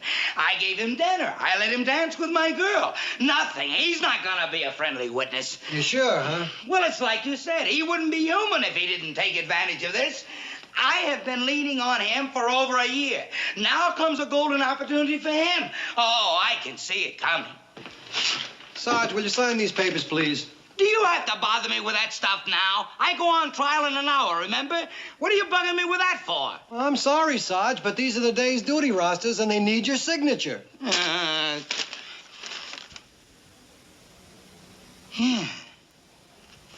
Yeah. Boyle, this entire roster has to be retyped. What's wrong with it? Plenty. There's a name missing. Pyle. Private First Class Gomer Pyle. What are you talking about, Sarge? He's got to be at your trial. Why, if his name were on that duty roster... Retype it, Boyle. And this time, do it right. Cummins versus Carter. Your Honor, on behalf of my client, I'd like to request the court's indulgence. Are you telling me that your witness still hasn't shown up? Your Honor, you've been very patient, but I'm sure we won't have to wait much longer. We'd better not. Hey, everybody. Sorry I'm late. Hey, Sergeant, I didn't miss nothing, did I? You know why I'm late? You put my name on the duty roster by mistake. You forgot all about me being an eyewitness. So when I explained it to the officer today, he let me go. Will you approach the bench, please? Who, me? Both of you. You were a witness to this accident? Yes, Your Honor. The eyewitness, the only one. Sergeant, is it true that you assigned this man to duty knowing that he was due here in this court? I think it was just a mistake, Your Honor. Sergeant Carter's been real good to me, especially lately. Especially late? Uh-huh. A couple of days ago, he tried to get me to go on a 2-week furlough. And just last night, he took me to dinner with his girlfriend. That's her over there. Hey, Bunny. She's a real good dancer. Counselor, in view of this information, do you still want to call this witness? Oh, that won't make any difference, Your Honor. I know that a witness has to be 100% fair. Well, in spite of the irregularity, Your Honor, my client has no objection. Very well. You can sit down, Sergeant. Bailiff, swear on the witness. Raise your right hand. You swear to tell the truth, whole truth, nothing but the truth? I certainly do. And now will you tell the court your name, please? Private First Class Gomer Pyle, United States Marine Corps, serial number 420-50227. If I'm going too fast, just let me know. Now, Private, on the afternoon of October 15th of this year, did you witness an automobile accident? I sure did. Now, will you tell us exactly what did you see? Well, I was sitting in this coffee shop right by the window, and I was staring out just watching the people go by, when all of a sudden I seen these 2 cars coming down the road. All of a sudden, the car in front stopped to make a left-hand turn, and the car in back just kept coming. I could see that they was gonna hit. I even said to myself, they're gonna hit, they're gonna hit. And the car in back, the one driven by the defendant, Sergeant Carter, crashed into the car in front. Yes, sir, that's what happened, all right. Well, Your Honor, there seems no doubt that this is a case of blatant negligence on the part of the defendant, Sergeant Carter. Well, there's a little more to the story than that. Don't you want to hear it all? Sergeant Carter didn't hardly slow down. Oh, yes. Do go on, Private. But that's probably because he didn't have time to. You see, the other driver, Mr. Cummings, he stopped real short and he didn't give a signal. Sergeant Carter's got real good eyesight, and he would have seen that signal all right. I think the trouble was he was paying too much attention to Miss Bunny. Miss Bunny's a real pretty girl, and I can understand why he likes to look at her. But I can't understand why Mr. Cummings would be driving when his brake lights don't work. That causes a lot of accidents, Mr. Cummings. And so does speeding, and I think Sergeant Carter was speeding a little. But I don't understand why Mr. Cummings was making a left-hand turn from a right-hand lane. But if Sergeant Carter had been looking, he would have seen what was going to happen. All right, I've heard enough. Sergeant Carter, Mr. Cummins, come up here.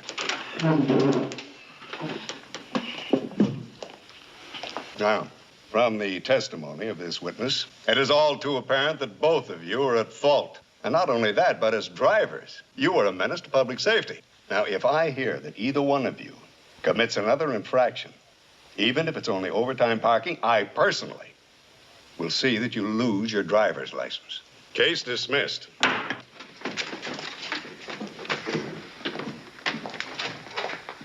Hey, Sergeant, I'm sorry I had to say all them things about you, but I swore to tell the truth. Yeah, Pyle, yeah. Everything turned out all right, though. I mean, with the case being dismissed and all. Yeah, sure. Why don't we celebrate tonight? What you say we go over to your house, Miss Bunny, and dance and dance and dance?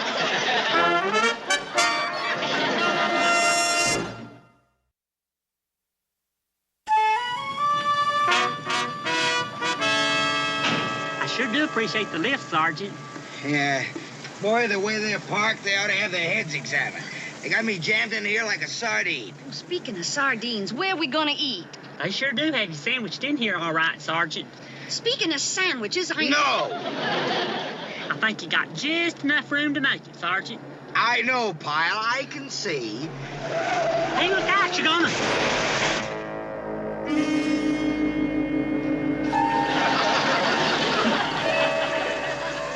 Shazam! Another accident. But don't you worry, Sergeant. I seen the whole thing, and I'll be your eyewitness.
USMC. Starring Jim Neighbors as Gomer Pyle. Also starring Frank Sutton as Sergeant Carter.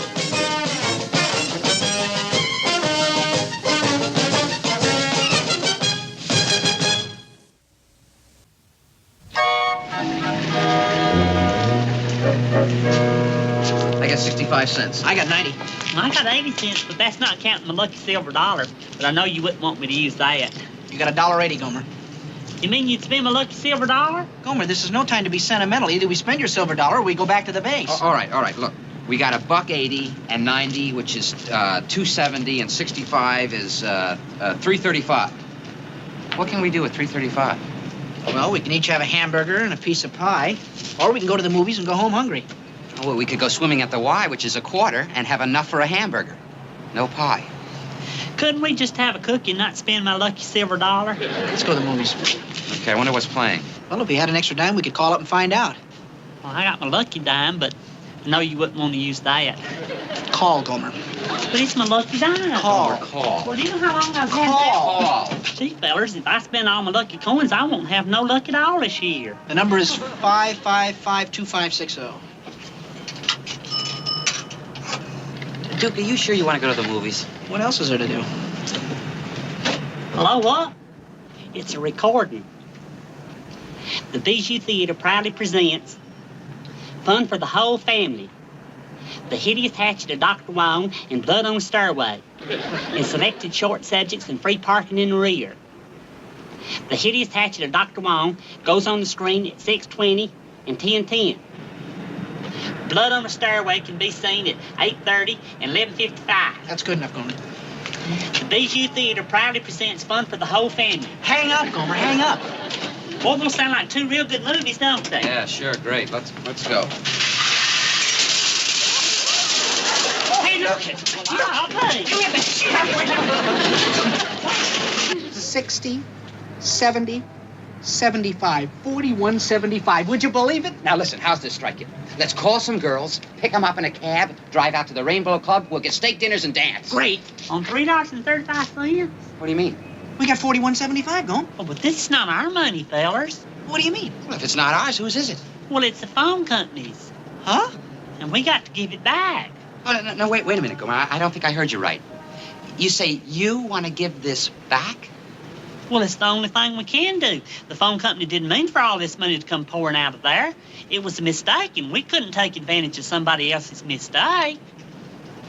Look, call Doris. She's got a couple of girlfriends. Tell her we'll pick them up in 15 minutes. Wait now, fellas. I'm serious. We can't do that. We can't use this money that's not ours. Why, it'd be like stealing.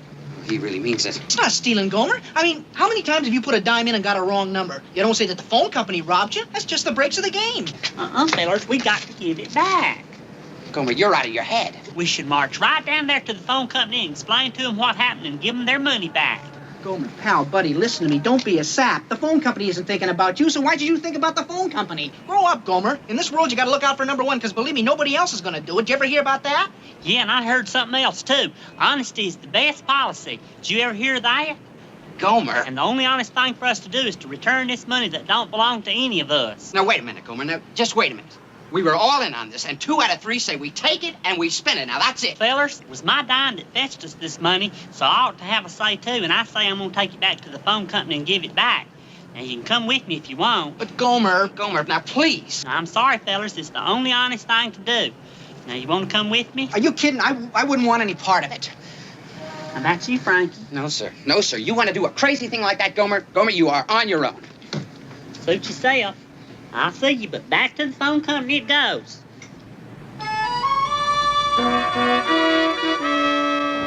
Yes, sir. May I help you? Yes, ma'am, I guess you can. You see, I got this $41.75 that I'd like to give the phone company. Oh, you wish to pay your bill. 3rd floor. No, ma'am, it's not a bill. I don't even have a phone. You want a phone. New applicant, 7th floor. No, I don't want a phone either. You see, I was in this phone booth making a call to the Bijou Theater to find out what was playing there. By the way, they got 2 wonderful family pictures. And when I hung up, the phone company made this terrible mistake. Yes, sir. Window 13, right down the hall.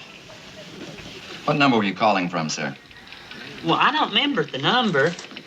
you remember the exchange? No, I don't remember that neither. Well, if you wish an adjustment, you'll have to give me some information. Well, I'm sorry as I can be, but all I remember is that it was a phone booth and I was calling the Bijou Theater to find out what was... Yes, I know. You told me that. Look, how much of a refund do you want? But I didn't want any refund. I wanted to give you a refund. You see, I think the phone was broken. Broken? Oh, wait a minute. You don't want me. Go to window 27. The main trouble is, people just can't resist banging on the coin boxes. Now, you mustn't do that. It isn't good for you, and it certainly doesn't do the boxes any good. But I didn't bang the box. Oh, look, I know how easy it is to lose your temper. I've done it myself sometimes. But it's just better to call the operator. She'll take your name and address and send you stamps. But I didn't lose any money. I gained money, ma'am. $41.75 to be exact, and I'd like to return it. What? You see, all this money came pouring out of the box, and I'd like to give it back. You want to return it? That's right, ma'am. So can I give it to you? Because frankly, it's pulling my belt down to where it's pressing on my hip bone. But I can't take this. I'm not set up for it. Well, then who could? Well, I don't know. Maybe Mr. Corbett. I'll call him. Oh, I'm getting that funny noise again.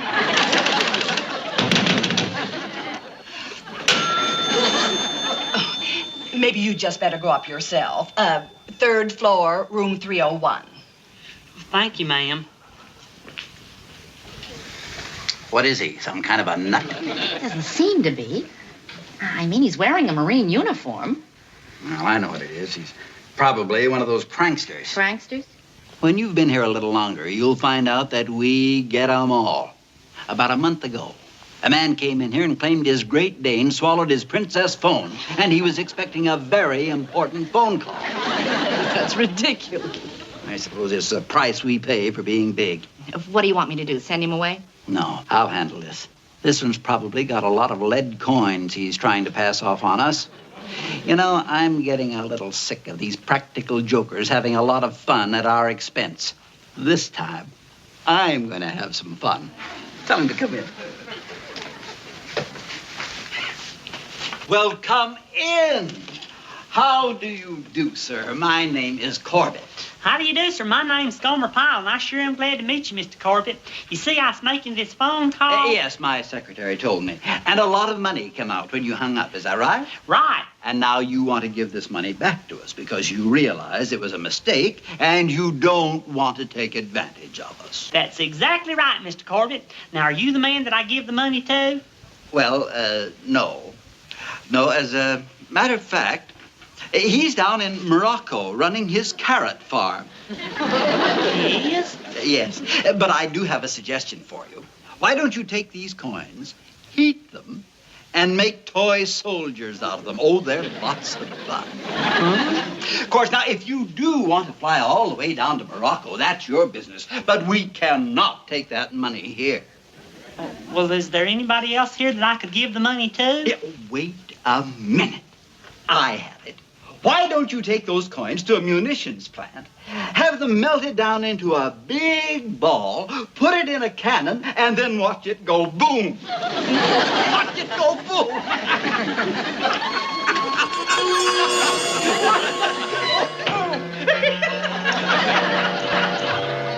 How do you like that? You try to give the money back, and they give you the runaround. Now, look, Gomer. Now, look. There's no reason in the world why you shouldn't keep it now.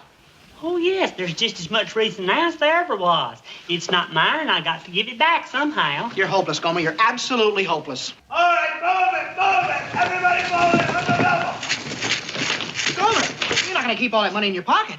Well, it's not mine, and I got to be especially careful with it. Move. All right, come on, move. Move it. That's right. Hands. Ready.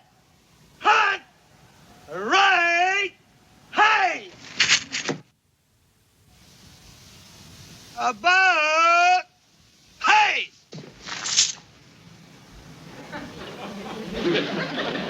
All right.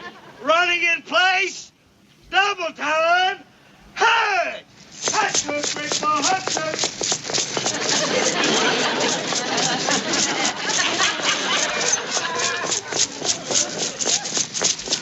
Platoon! Halt! I might have known. What did you do, Pyle? Break into your piggy bank? Sergeant Carter, you must mean these coins I got in my pocket. Huh? Would you believe it? I've got $41.75 in my pocket. What? In nickels, dimes, and quarters. All right, Pyle. What are you doing with the coins in your pocket? Well, Sergeant Carter, it's kind of a long story. I was afraid of that.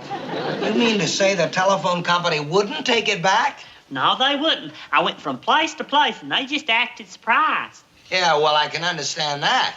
Well, what'd I do, Sergeant? How'd I give them the money back? I don't know. That's your problem. Look, I've taken enough time out already listening to you. But, Sergeant... Don't bother me, Pyle. Put it in the bank. Spend it. Buy $40 worth of wishes and throw it in a fountain. You forgot what you taught us back in boot camp, Sergeant. What? Well, you remember once back in boot camp you said, anytime any of us ever had any problems, to come to you. And, well, I got a problem, and I'm coming to you. Oh, all right. You say the phone company won't take it back, huh? No. And you don't want to keep it, right? Right. Well, there's only one thing left to do. Put it back where it came from. Huh? Back in the box. You got it there, didn't you? Put it back in there. Well, that's a brilliant idea, Sergeant. Why not think of that? For the same reason you are a private and I am a sergeant, Pyle. Brains. Well, thank you, Sergeant. I'm going to do just what you said as soon as I get off duty. Of course, if you want to take the time, there's something else you can do. I mean, if you want to get even with the phone company. What's that, Sergeant?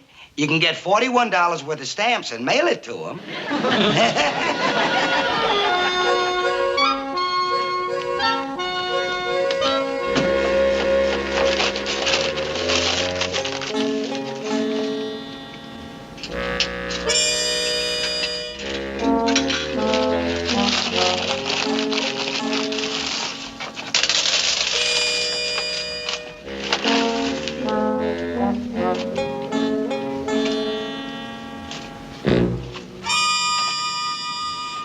What do you think you're doing? Oh, hello, officer. Well, it's kind of a long story. You see, I made a call from his phone yesterday, and when I hung up, all this money come out, and now I'm just putting it back. Sure you are.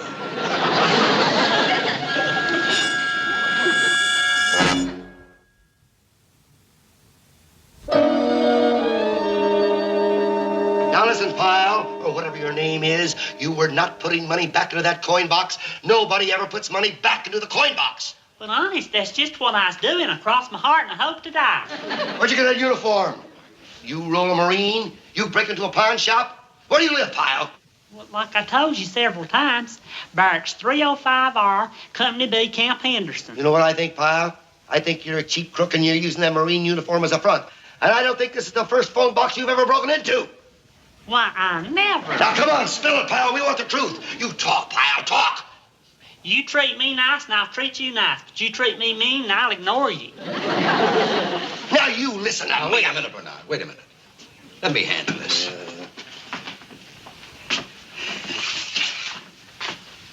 Cigarette? Oh, no, thank you, sir. I don't smoke. But I would like some chewing gum if you have any. I don't have any gum. Oh, well, that's all right. Now, look, Gomer. Let's construct this whole thing from the beginning. Now, you woke up this morning all alone in your little dingy room. Oh, no, it's a real big room, and there are lots of other fellers. And you looked around, and you thought to yourself, what am I doing here? Oh, well, I know what I was doing there. You see, I got 2 more years on my enlistment. And then you said to yourself, why can't I have the things other people have? Like what? Well, you know, the good things of life.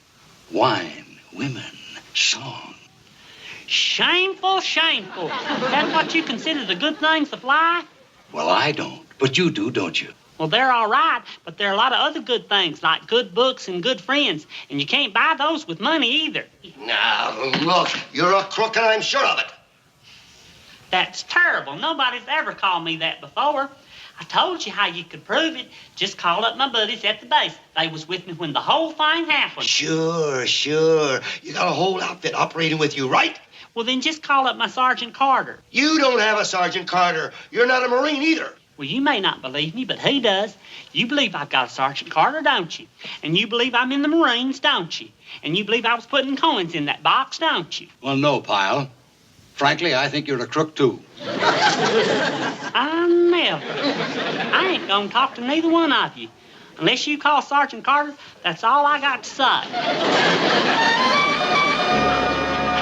Okay, Sergeant, we believe he's a Marine. Well, if you believe he's a Marine, why don't you believe the rest of his story? Because that's impossible. That's why people just don't do that. They rip phones off the wall, they break them open with hammers, they drill holes in them, but they never put money back into them. Why not? Because only an idiot would think of trying to put money back into a phone box. Oh. Well, this guy would. You just don't know him. Maybe you're the one doesn't know him, Sergeant. Sometimes these innocent-looking guys commit the worst crimes. Maybe he's been pulling the wool over your eyes for a long time. Oh, no, not him. I know him like a book. Well, Sergeant, we have to take him down to the cap and see what he says. But for Pete's sake, he's dead just from the circumstantial evidence. Oh. Well, look, is it all right if I talk to him? Sure, go ahead. Make yourselves home, fellas. We'll be right out here. Did you get everything straightened out, Sergeant? Well, no, Pyle.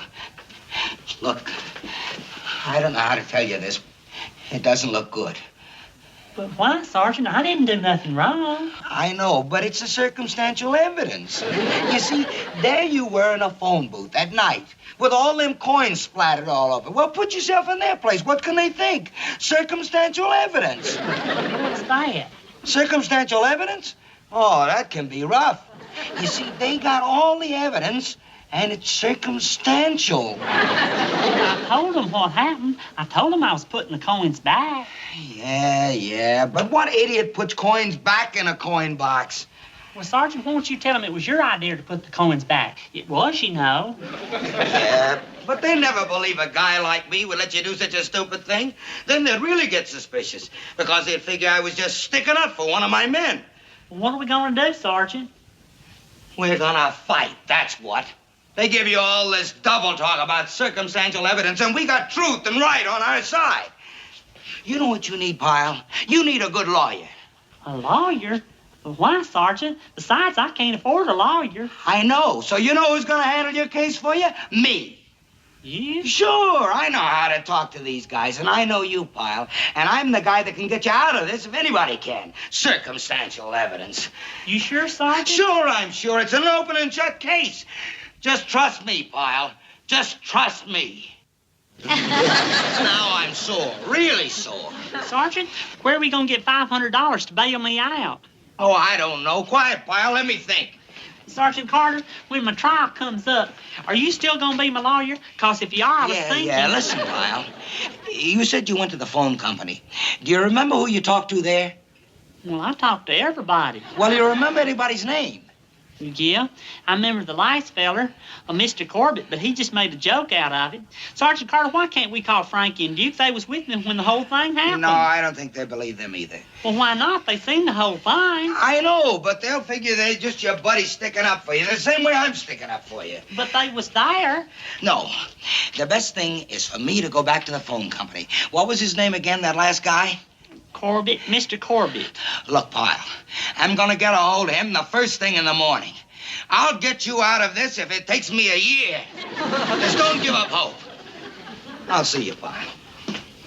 Bye, Sergeant.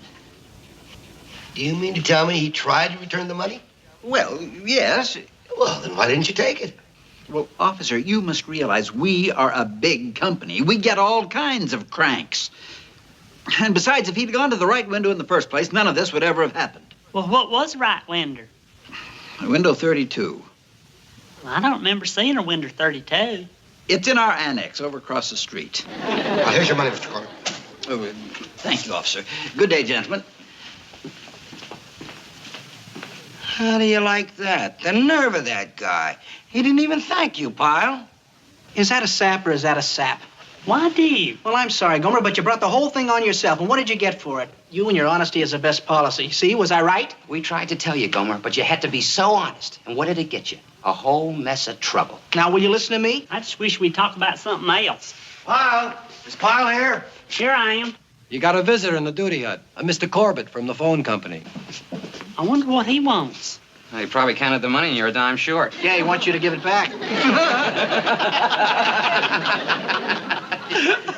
Here he is, Mr. Corbett. Thank you, Corporal. Hello, young man. Hey, Mr. Corbett, is anything wrong? Well, yes, as a matter of fact, there is. In my haste yesterday, I forgot to thank you. Oh, that's all right, Mr. Corbett. No, it isn't. But frankly, what you did was so unusual, I was just a little bit stunned. I wasn't thinking. Anyway, you did something very nice for the telephone company. And now, what can the phone company do for you? Oh, really, Mr. Corbett? You don't have to do anything for me. No, Pyle, I insist. You name it, and you've got it. Anything within reason, of course. Well, when you said what could the phone company do for me, it did kind of give me an idea. No, Mom, honest. It's not costing me a cent. It's free. Everybody is getting a free long-distance call. Yeah. My friend Gomer Pyle arranged the whole thing. What? No, Mom, well, look, it's a long story, Mama. I'll write you about it. Listen, how's Rosa and Leo? Well, how's it going? You almost finished? We have 5 more men. It'll take about 20 minutes. Good. How about you, Sergeant? Ain't you gonna make a call? Me? Why, certainly. I said everybody in the platoon, and you certainly are in the platoon. Well, thank you. Where would you like to phone? I just have to make a note of it. The boys have been calling all over. Vermont, Wyoming, Kansas. You know who I'd like to call? My Uncle Stanley. He's my favorite uncle. I haven't talked to him for years. Sure, fine. Where does he live? Warsaw. Warsaw, Poland? Where else? Now, do you believe me, Duke, that honest is the best policy? All these phone calls cost a whole lot more than $41.75. Sure, yeah. Here you are, Gomer. They're placing your call to Mayberry. Thank you, Mr. Corbett, and I'll never forget how nice you've been. Goodbye, boys. I gotta get back to the office. And remember, nothing says you like your voice. They're ringing. Who you calling, Gomer, girl? Hello? Andy? It's me, Gomer. No, I ain't in town. I'm at camp. Well, yeah, I can hear you real good, too. Just like it's in the next room. Hey, Andy, how's Aunt Bee and Opie and Cousin Goober? Well, good. Andy, I just called you to tell you that everything's all right, but I don't want to talk too much on account of this is long distance. Well, okay, Andy. Bye. You too. Good old Andy. Sure good to hear his voice.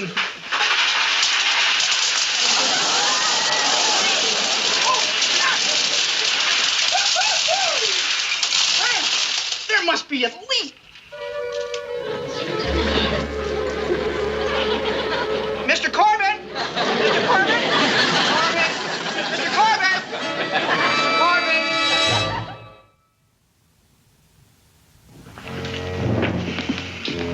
Now, wait a minute. It's 5 more minutes yet, fellas, so let's don't go in yet. Oh, come on, Gomer. At least we can sit down. No, let's wait until the picture's over.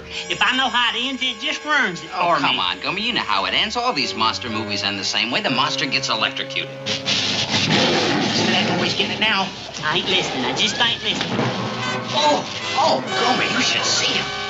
No, better not look. Don't look. Okay, it's over.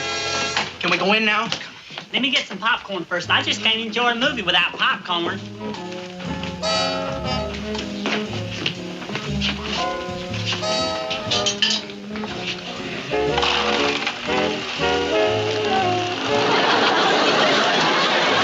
Hey, fella, look what's happening. Maybe we all notify somebody.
Pyle, USMC.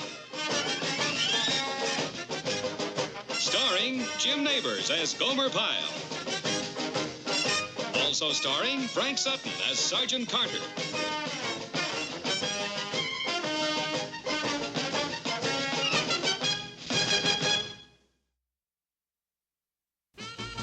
Beautiful.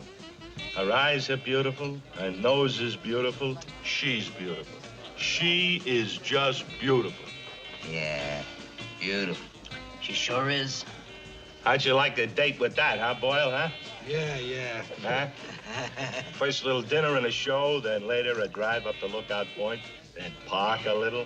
Hey, Vince, you see that Boyle out on a date with Miss Camp Henderson? What do you mean, Boyle out on a date? Only any one of us. I'd say our chances of reaching the moon first are better. You're not kidding, Lubick. Well, I don't know as I'd go that far. Huh? I mean, the way you guys are talking, it's not that impossible. It's not? Well, no. What have you been drinking? Because the rest of us would like some of the same. All right, wise guys, I'll tell you. I got a theory. My theory is that any girl, repeat, any girl, is approachable and dateable. Including this girl? Including this girl. Who's this girl? She won a beauty contest. She's beautiful, but she's a girl. Therefore, she's approachable and dateable. Okay. All right. Then you go get a date with her. You go get a date with Miss Camp Henderson. Yeah, Valentino. Come on, I'd like to see it. Oh, well, wait a minute. First of all, I've got a girl, and I'm not about to louse myself up with her to prove something to you guys. Come on. That's a pretty safe theory, Vince. You never have to prove it. All right, I'll tell you what. I'm so sure of my theory, I could teach another guy. Just coach him, and he'll end up with a date with that dame. For dough? For dough. Okay, how much, Vince? And make it easy on yourself, pal, because both of us know this is a pretty stupid bet. How about $50? Is that too much? No, make it 50. Hey, you're pretty sure of this, aren't you? Okay, now let's set the time limit. How much time you figure you need? Well, How about a week? Is that enough? Well, no, not really. Well, how about 3 or 4 years? All right, make it a week. Okay, and here's the bet so we both understand it. Within the time limit, your boy has to take Miss Camp Henderson up to Lookout Point. Lookout Point? Well, now, isn't that the best possible date? Or is your idea of a date going to the public library and meeting in front of the big dictionary to look up bad words? Lookout Point. Make it Lookout Point. Good. And any guy, huh? Well, don't pick me an 80-year-old man. No. Someone right here on the base, someone you can work with. And who's not too bad looking. At least as handsome as you. At least. Righty, Roo, now let's see.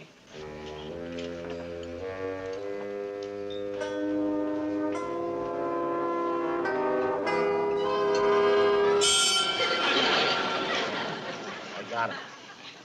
Yeah, who?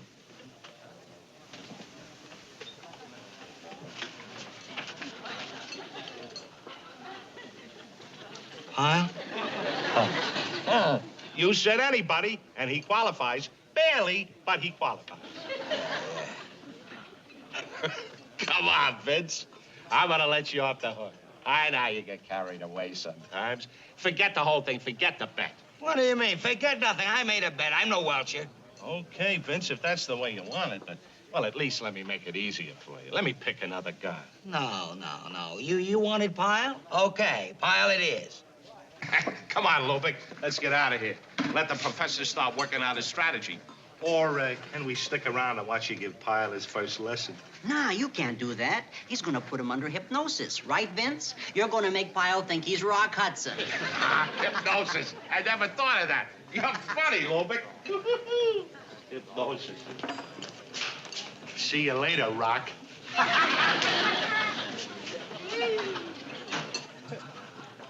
Never mind. No, I gotta say it. I've seen you go out on a limb before, but what kind of a bet is that? You really believe that theory? Look, there's nothing wrong with the theory. It happens every day. Okay, but look what you got to work with. Pyle. And in a week. What do you want to see me about, Sergeant? What did I want to see you about? What did I want to see you about? Oh, by the way, what do you think of this year's choice for Miss Camp Henderson? Well, she's very attractive. Beautiful smile. Hasn't she got a nice mouth? Uh-huh, real nice. Happy looking, huh? Yeah. That shows how much you know, Pyle. That is not a happy girl. She's not? Don't be fooled by the smile. That's just for the newspapers. Well, my goodness, why would a girl like that be unhappy? She's young and pretty and popular. And everybody wants to take her out, right? I'm sure of it. Everybody wants to take her out because she's beautiful. They want to be seen with her. They want to show her off like a shiny bauble. And what do they want? They want to kiss that beautiful face. They want to hug that body. They do, don't they? Think, Pyle, think. Does one guy ever take that girl out and hug her mind? That's right. Take her out just to talk to her. I mean, this girl has a mind. I'll bet there are lots of things she could talk about. Politics or history or grammar. You think she would? Sure, but did she ever get the chance? No. Sure, it's a date every night, but it's kiss, kiss, hug, hug. It's disgusting. Really? Really. And don't think she doesn't know it. She knows she's just a trinket, just a poor little glad rag doll. I don't know, Sergeant. That smile of hers... That smile of hers fades when she gets home from a date. Sure, she was popular all evening. The center of attention. But not one man looked at her mind. That's true. After a while, it's got to make her bitter. All men are kissers and huggers, not one talker. Is that a fact? You know, Pyle, it's too bad she doesn't know men like you and me. You know, kind, gentle, understanding. Men who know other places besides Lover's Lane. Can't you see yourself with this girl in a museum? Yeah, I could, but... Yeah, in a museum or maybe... Pyle, I just got the craziest idea. Pyle, how would you like to personally restore this girl's faith in men? Me? You. I'd do it myself, but you know my girl, Bunny. She's insanely jealous. Well, Sergeant, I don't know the girl. And... Well, suppose I arrange for you to meet her, huh? Well, I don't know. I arrange for you to meet her. Never mind how. And you take her out. What do you say, huh? I better not. Oh. Oh, you don't trust yourself, is that it? You're gonna be like all the others with the hugging and the kissing? Why, I never would. Then prove it to her. If this girl were drowning, wouldn't you jump in for her? She's drowning, Pyle. Jump. Good boy. That's a good boy. By the way, Sergeant, what was it you wanted to see me about? Oh, I'll think of it.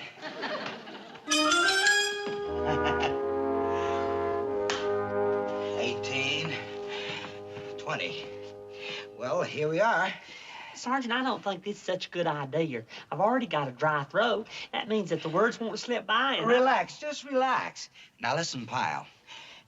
In order to set up this meeting, I had to use a little device. What kind of device?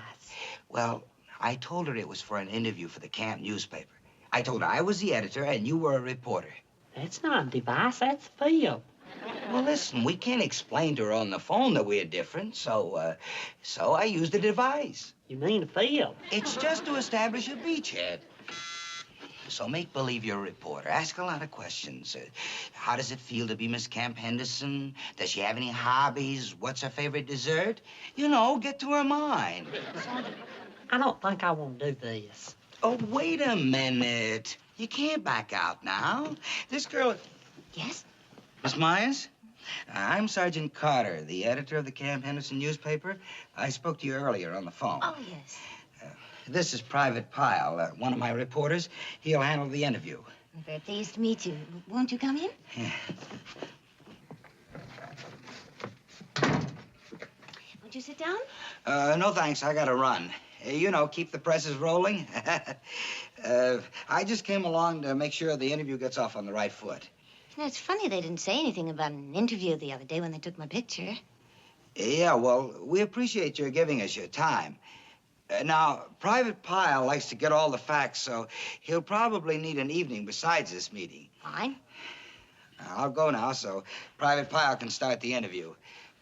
Start interviewing, Private. Make it good, Pyle. Don't forget how important this is.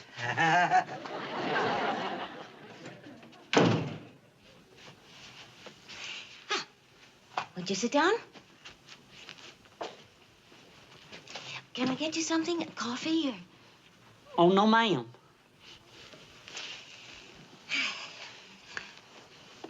Well, what would you like to know? I'm a photographer's model. I'm studying acting, and my favorite sport is horseback riding. Is there something you'd like to ask me? No, ma'am. The fact is, there's something I'd like to tell you. Oh? Sergeant Carter's not an editor, and I'm not a reporter. What? Well, the sergeant said that that was just a device to get us in here. And the reason we wanted to see you was to tell you that, well, you're not just a trinket, ma'am, and not all fellers want to take you out just to show you off and to kiss you. 'Cause we know that behind that pretty face, there's just got to be a pretty mind. We know it, and you know it, and the fact is, you're not just a poor little glad rag doll. That's what I wanted to tell you. It's nice meeting you, ma'am. Bye. No, wait, I have a pretty what? Mine? Now, if you'll excuse me. Oh, no, don't go. Listen, you tricked your way in here just to tell me that? You really mean that, don't you? I mean, you're not kidding me. Oh, no, ma'am. Well, then, I'm glad you tricked your way in here. You are? I think that's probably the nicest compliment I've ever had. It is? Well, you see, it's not really important how anybody looks, 'cause if a person is beautiful on the inside, then they're beautiful on the outside. Now, you take Abraham Lincoln, for instance. He's the first one to admit he's the homeliest person ever born. Nobody ever noticed it. So old Steve got himself this brand new tractor, and him not even knowing how to drive a car. Well, he wouldn't let none of us show him. He just jumped up on that thing, and he stomped the gas all the way to the floor. Well, the front wheels come off the ground, and he went off the back. It's the funniest thing I ever seen. Him chasing that tractor yelling, "Whoa! Whoa!" Did it ever whoa? No, but it did finally run out of gas. It's funny, Gomer. More coffee? Oh, no, thank you. I really gotta go. I didn't mean to talk your ear off all this time. But you didn't. I really enjoyed it. Well, I enjoyed myself a whole lot, too. You know, I've never really met anybody quite like you.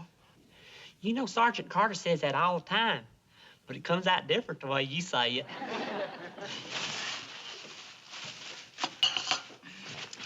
Oh, Gomer, the sergeant said you'd probably need an evening. Oh, that was when we was fibbing about being reporters. Well, you can still have it. That is, if you want to. Well, it'd be an honor, ma'am. Saturday night? Well, Saturday night'd be fine. Bye, Miss Julie. Bye, Gomer.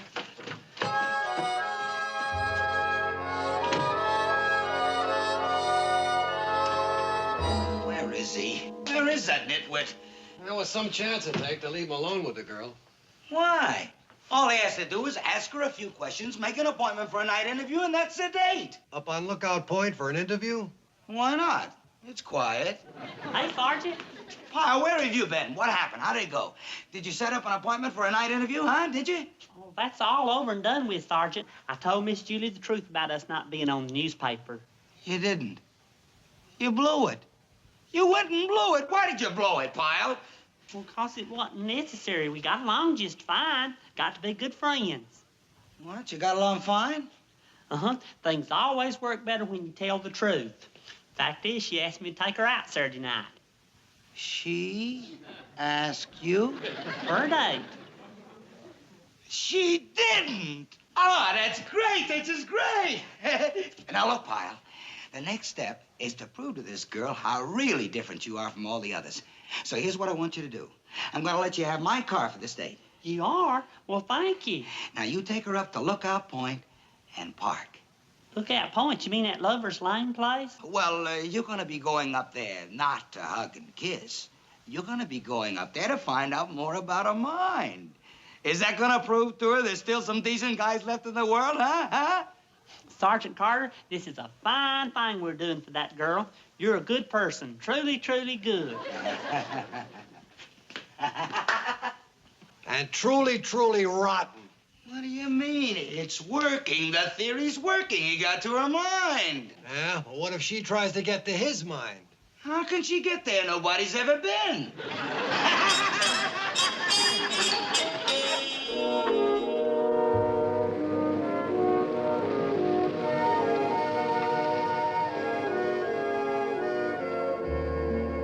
Why are we stopping? 'Cause this is Lookout Point. I know that. We're lucky tonight. There's not many people parked up here. So I see. Miss Julie, you know why I wanted to come up here? I think so.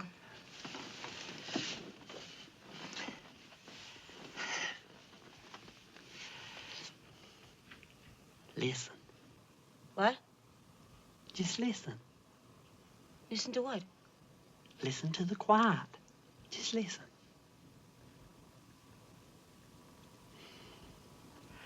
I think that's the nicest sound in the whole world. It's getting harder and harder to come by. Seems like now, any time of day or night, you can always hear a car passing by or people talking or music playing. I used to like to ride elevators in them professional buildings, but now they got loudspeakers playing music and in the hallways and in the offices everywhere. It's not that I got anything against music, but I don't even think Stephen Foster could write anything this pretty. Just listen.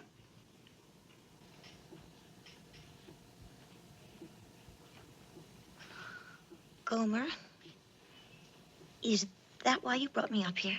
Uh-huh. It's the only place I know that's near the city and still so quiet.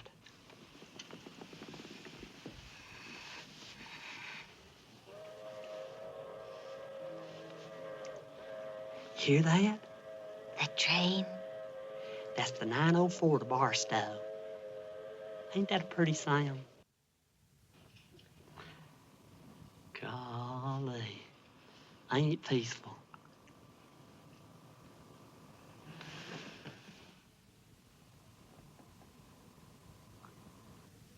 She's kissing. He's not kissing her. She's kissing him.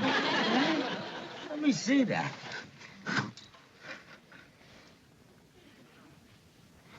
Well, I told him to play hard to get. Experience is the best teacher. And when it comes to girls, that's me. Come on, pay. Hypnosis. That's what you used, right? Hypnosis. Dr. Carter's Magic Lover Course. Would you like to sign up for a summer session? Or maybe a few evening hours? Huh?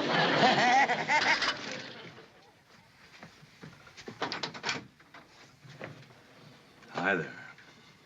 Hello? These are for you. Special delivery. Where are they from? Me? I'm a very special deliverer. Yeah, well, I don't think I know you. Ah, but I know you. And for the record, I'm Charlie Hacker. For your record, I don't think I'm too pleased to meet you. Hey. Aren't you going to invite me in? I am not, and you'd better get out of here before I call the police. Well, now, hold it. I'm not looking for trouble, but I don't get it. You mean you'll go up to Lookout Point with that private, Gomer Pyle, but you won't even talk to me? What? Well, now, you did go up to Lookout Point with him, didn't you? How do you know? How? I saw you with my own binoculars. Binoculars? Well, now, you don't think I'm going to pay off a $50 bet without seeing it with my own eyes, do you? What are you talking about? A bet that Pyle couldn't get you up to Lookout Point. And may I tell you, that 50 out of my pocket hurts. A bet? I guess I underestimated Pyle. He must have a pretty smooth line going for him, that boy.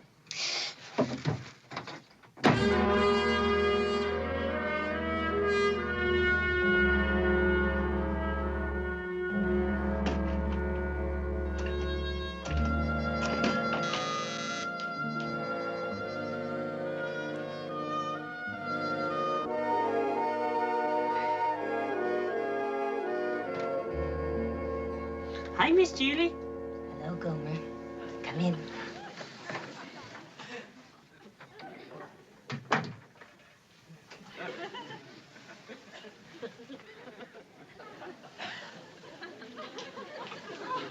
Oh, my goodness, did you hurt your back? You sure sounded anxious to talk to me, Miss Julie. Something special?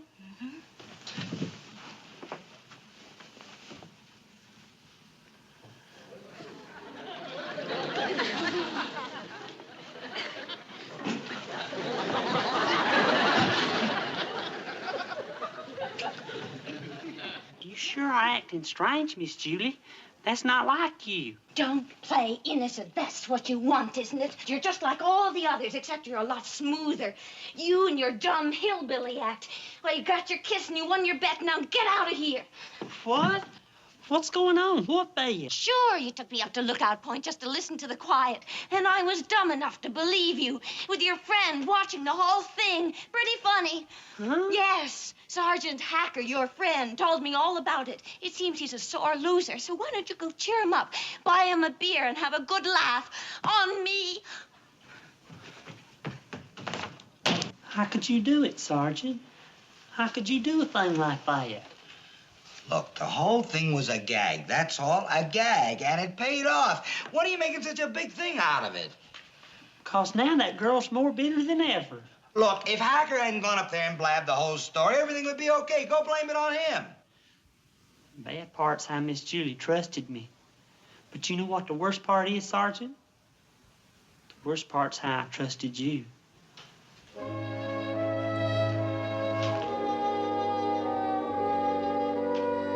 Pyle! Hey, Pyle! So, like I said, the whole thing was a kind of a gag. We sure didn't mean to step on anybody's toes. And one thing, Pyle didn't know anything about the bet or the binoculars. Nothing at all.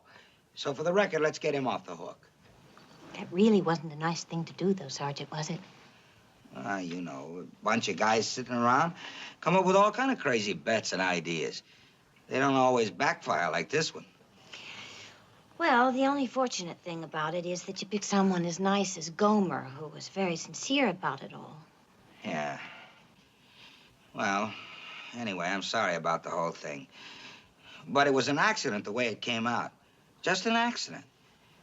But you see, it all comes out in the wash. I suppose. Sergeant, would you care for something to drink? A beer? Yeah, that's great. Sure. No, thank you. It was sure a nice thing you did coming up here, Sergeant, and explaining everything.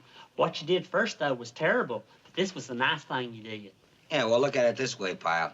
You never would have met Julie if it hadn't been for that terrible thing I did, right? That's right. It was still a terrible thing, though. Here's your beer, Sergeant. Oh. Oh, I'm sorry. Oh, it was an accident, just an accident. Yeah. But as you say, it all comes out in the wash.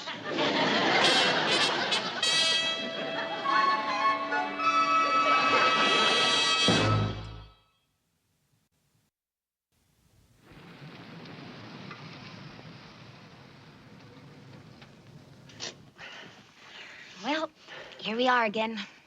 Yep, here we are again. You know, I wanted to come back up here just once more to kind of wipe out that last experience when we were being spied on. Yeah, sure was nice of Sergeant Carter to let us have his car again. I think he felt that it was the least he could do. I suppose. Gomer?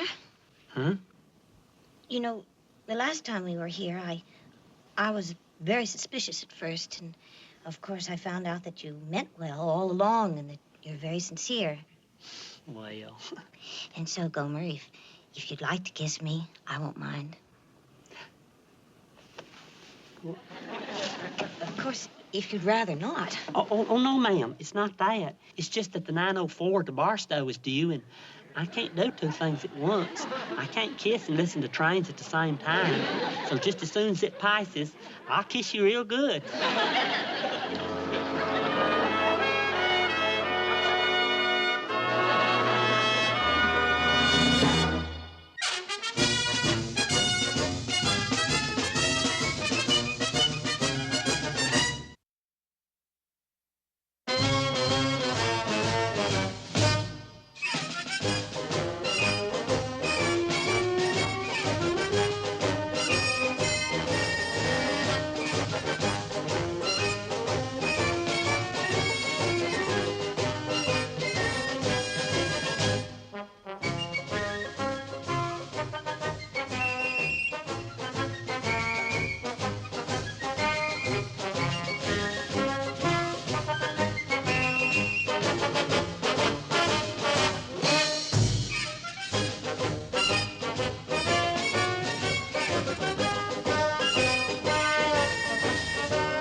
USMC.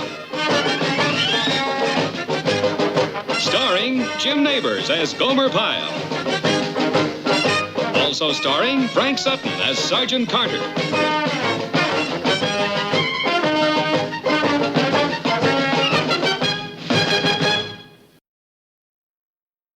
Okay, it's open for a buck.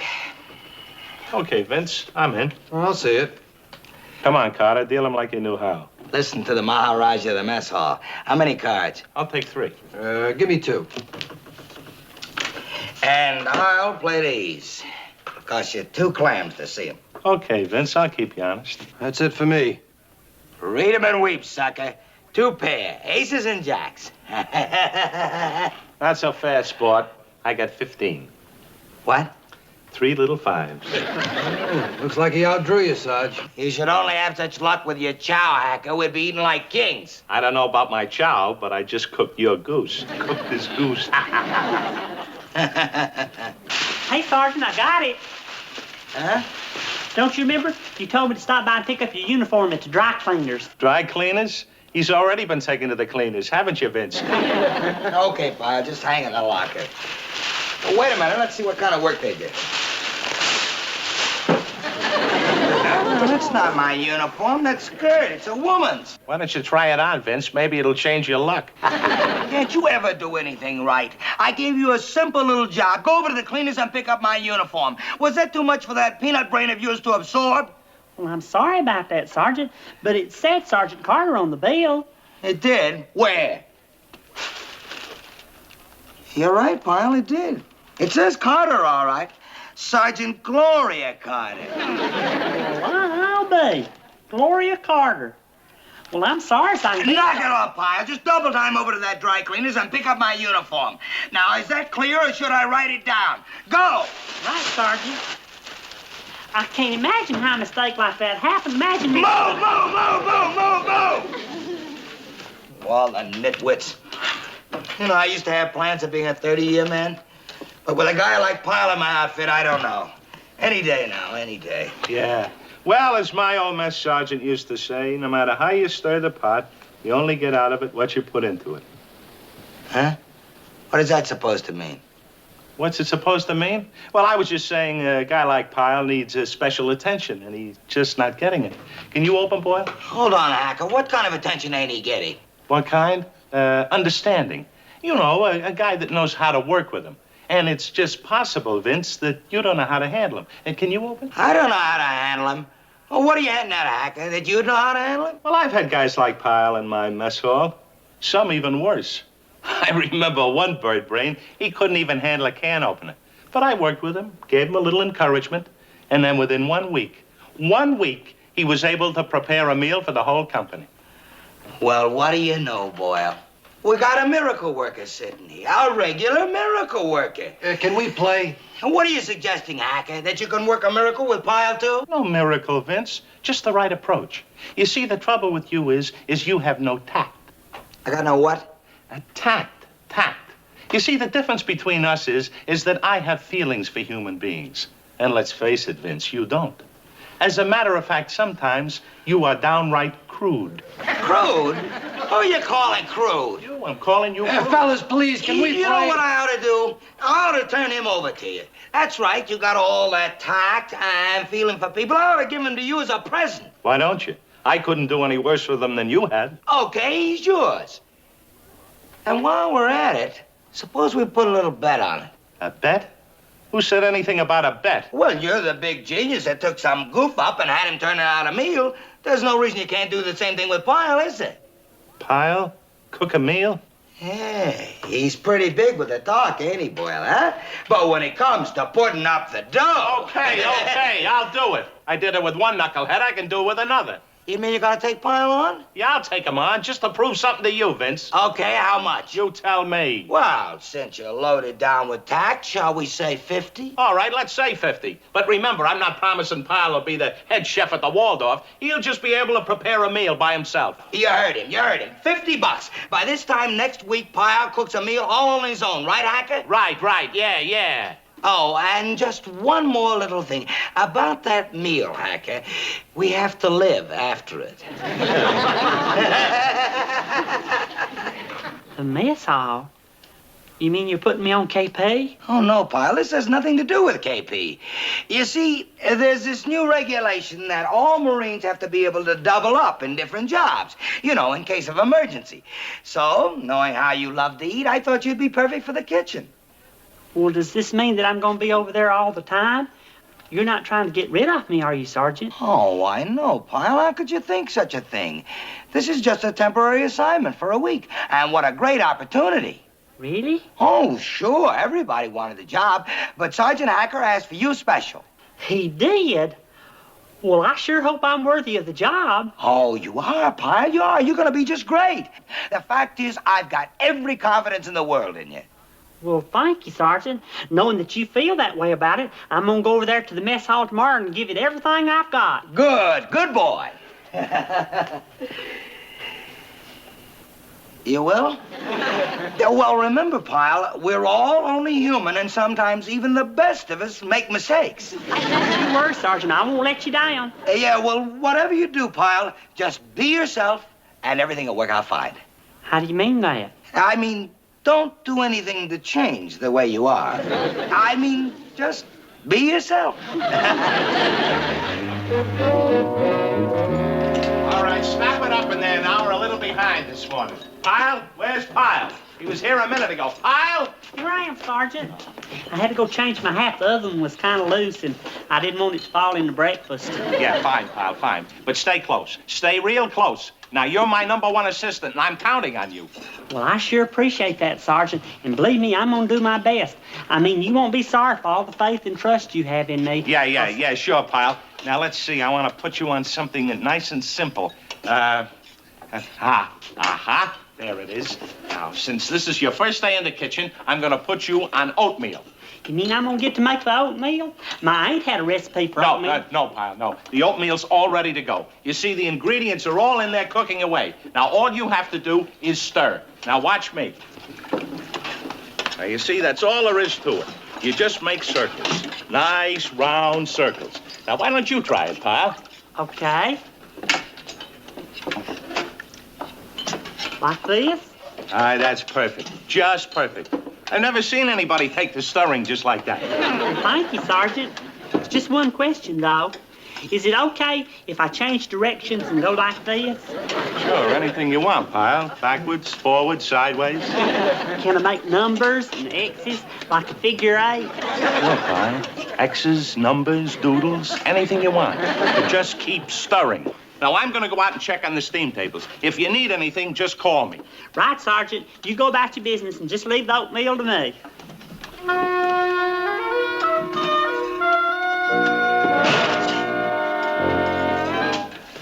Say, that's a pretty heavy load you got there. Let me give you some help. There you go. Boy, this is way too big a bundle for any one man.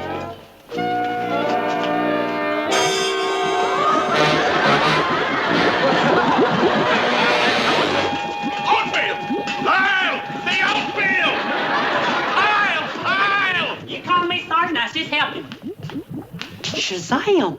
Oatmeal is boiling over. Yeah, sure it's boiling over. Why is it boiling over? Because you stopped stirring. You did stop stirring, didn't you, Pyle? Yes, Sergeant, I got no excuse. I left my post. Oh, I feel just terrible. Yeah, well, get him up. Just get him up. I will, Sergeant. I'll get him up. Right away. You just wait right here. Wow, what happened here? What does it look like? Well, we better do something fast, Sergeant. The guys are lining up for chow. What are we going to do about the oatmeal? Yeah, well, we just have to give them what's left. That's all. Get a rag and start cleaning up. And the rest of you, move around there. Okay, come on. Keep it moving there. I mean, that's it? Come on. Stop with the jokes. Put something in there. Come on, Carter. Move it along. You're holding up the line. What do you mean? How you guys putting out food for canaries? You feed Marines. Come on, let's go. Look, Carter, you got more than enough. Your eyes are bigger than your stomach. Besides, we've been wasting too much food in this mess hall, and I'm calling a halt to it. Hold on, Hacker. What are you talking about? There's nothing in there. Waste not, want not. Now move it. I don't know. There's something phony going on around here. Hey, Sergeant Hacker, I finished all my mopping. I cleaned up the whole mess. Hey, Sergeant Carter. Boy, when oatmeal boils over, it really boils over. Yeah, well, okay, Pyle. Come on, I let's should get... have known. It boiled over.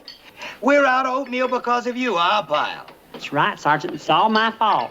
I take full responsibility. It's just like I was telling Sergeant Hacker. Yeah, okay, Pyle. Come on, back in the kitchen. We got a lot of work to do. Fill up those salt shakers, huh? Right, Sergeant. Sure hope you enjoy the oatmeal, Sergeant, or what's left of it. Oh, I will. I'll enjoy it like it was a $50 dinner.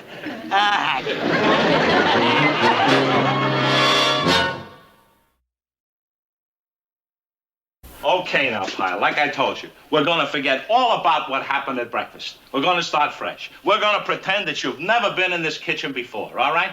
Okay, Sergeant. Okay. Now, you see, what we got to do, Pyle, is start from the beginning. We got to get you acquainted with all the fundamentals here. And by the time we're through, you're going to be able to cook a meal all by yourself.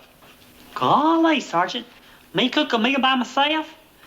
Well, I appreciate your faith in me, Sergeant, but I don't think I could ever do that. Confidence, Pyle, confidence. Now, let's take a reading on the stuff we're going to be using, all right? Well, now, first of all, this is a stove. Oh, I already knew that. Well, it never hurts to be sure. Now, repeat after me. Skillet. Skillet. And chopping block. Chopping block. Good. Soup ladle. Soup ladle. Potato masher. Potato masher. Meat cleaver. Meat cleaver. Good. I think that's about enough for a start. Now, let's review what we learned, shall we? Skillet. Good. Soup ladle. Very good. You just told me. Now, don't tell me. Me. Oh, I know. No, meat axe. Oh, it's not a meat axe. It's a meat cleaver. A cleaver. Now, pay attention, Pyle. You'll never learn to cook. Now, get this through your head. What's going on here? That cleaver, Hacker, what are you trying to do? Just because he ruined the oatmeal? Knock it off, Carter. Sergeant Hacker here was giving me a cooking lesson. Yeah, well, that'll be all for the first lesson, Pyle. Why don't you go take a break? Well, thank you, Sergeant, and I sure am enjoying the course. You just call me when you get ready for another class. Chopping block, meat cleaver. Come on, Charlie, stop kidding around. Why don't you admit he's impossible and toss in the dish towel? I got till Friday, that's all I'm saying. You're beginning to get the problem, buddy boy? You still think all Pyle needs is the right approach, huh? I got till Friday, that's all I'm saying. Well, just remember, Hacker, by Friday, he fixes that meal and you're out to 50. Just don't you worry about him. I still say all he needs is a little patience and encouragement, which is what I'm giving him, and he'll be fine, just fine.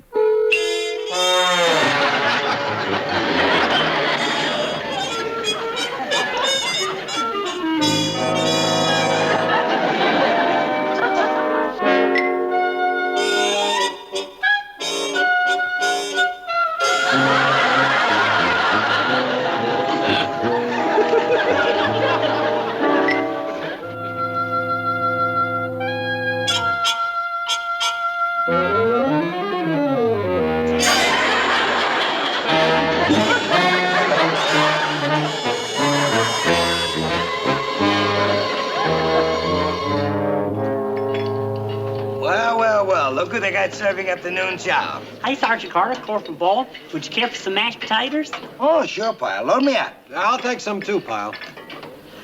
Hey, Sergeant, guess what? Huh? What's the matter, Pyle? I made these mashed potatoes myself. You did? No kidding. Hey, Boyle, you hear that? Pyle made the mashed potatoes. Shh. I don't want the other cooks to hear. They'll think I'm pushing myself. Oh, sure, Pyle, sure. They look delicious. You did a great job. Thank you, Sergeant. I can hardly wait for you to taste them. Yeah, well, we can hardly wait either. Right, Boyle? Let me know what you think. If you want seconds, there's plenty more. Hey, Vince, you think Pyle really made these potatoes by himself? I don't know, but here's where we find out.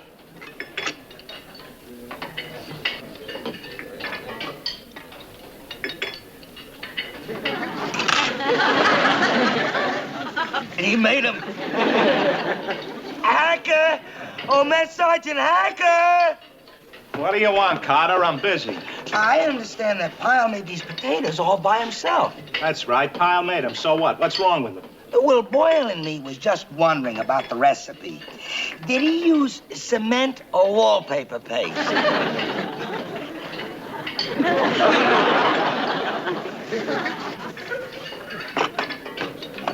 I had everything laid out for him. I even stood over him while he mixed the ingredients. How could he? Wait a minute. I remember. I went back to the reefer for some more milk. But I couldn't have been gone more than 45 seconds. He couldn't have. Oh, yes, he could, Hacker. Leaving Pyle alone for 45 seconds is inviting disaster. No, it's impossible. It can't be. You know, Hacker, I almost feel sorry for you. If I was a real nice guy, I'd let you off the hook and call off the bet. But I'm not a nice guy, and you got a big mouth, so the bet's still on. He cooks the meal on Friday, which is tomorrow, is it not?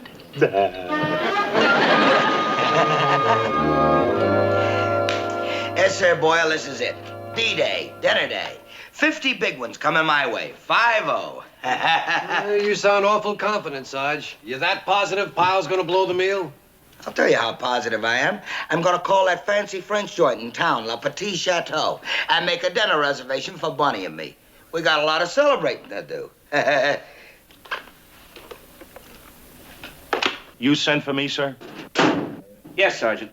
We just received word from the airstrip that Colonel Driscoll arrived from San Francisco and will be eating at your mess this noon. I just thought you ought to know. Yes, sir. Well, I'll cook up some T-bone steaks, a couple of baked potatoes. No, nothing special. What are you serving the men?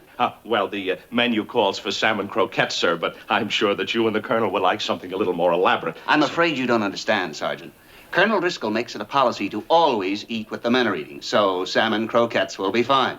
But, sir, the croquettes, you see, I'm not sure about that. What I mean is, they may not come out the way we... I know this is short notice, Sergeant, but whatever you have will be fine. That'll be all. Aye, sir. Hey, Carter, it's all over. The bet's off. I gotta get over the mess hall. Huh? Colonel Driscoll's on the post. He's gonna eat at our mess hall. Colonel Driscoll's going to eat Pyle's cooking? That's very funny. Oh, yeah? How funny is it gonna be when he tastes the cooking and orders an investigation? What do you mean? Look, there's gotta be an investigation. The guys, they just beef a little. But the Colonel will order an investigation. Huh? Can't you see it's gotta come out that miserable meal is the result of a personal bet between you and me? You'll be in as much trouble as me. So what do you suggest? Our only hope is to get over there and doctor up Pyle's meal before the Colonel shows. Well, come on, let's go. Yeah. Wait a minute. What if Pyle's cooking can't be fixed? I don't know. We'll do something. We'll send out for Chinese.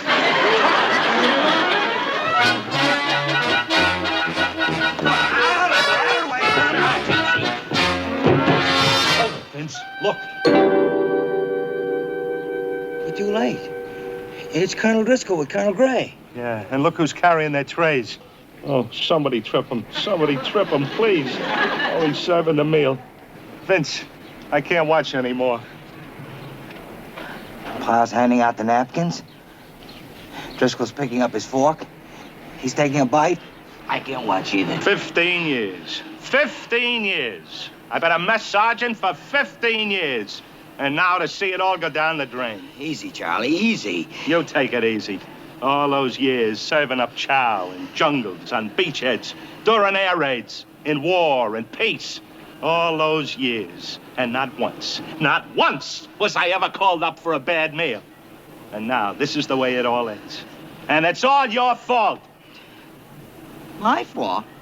My fault? Who opened his big mouth first? Who wanted Pyle to cook a meal? Yeah, but if you had to give me that static about him... knock it off. What do you mean, knock it off? Sergeant Hacker, Sergeant Carter, the Colonel would like to see you both right away.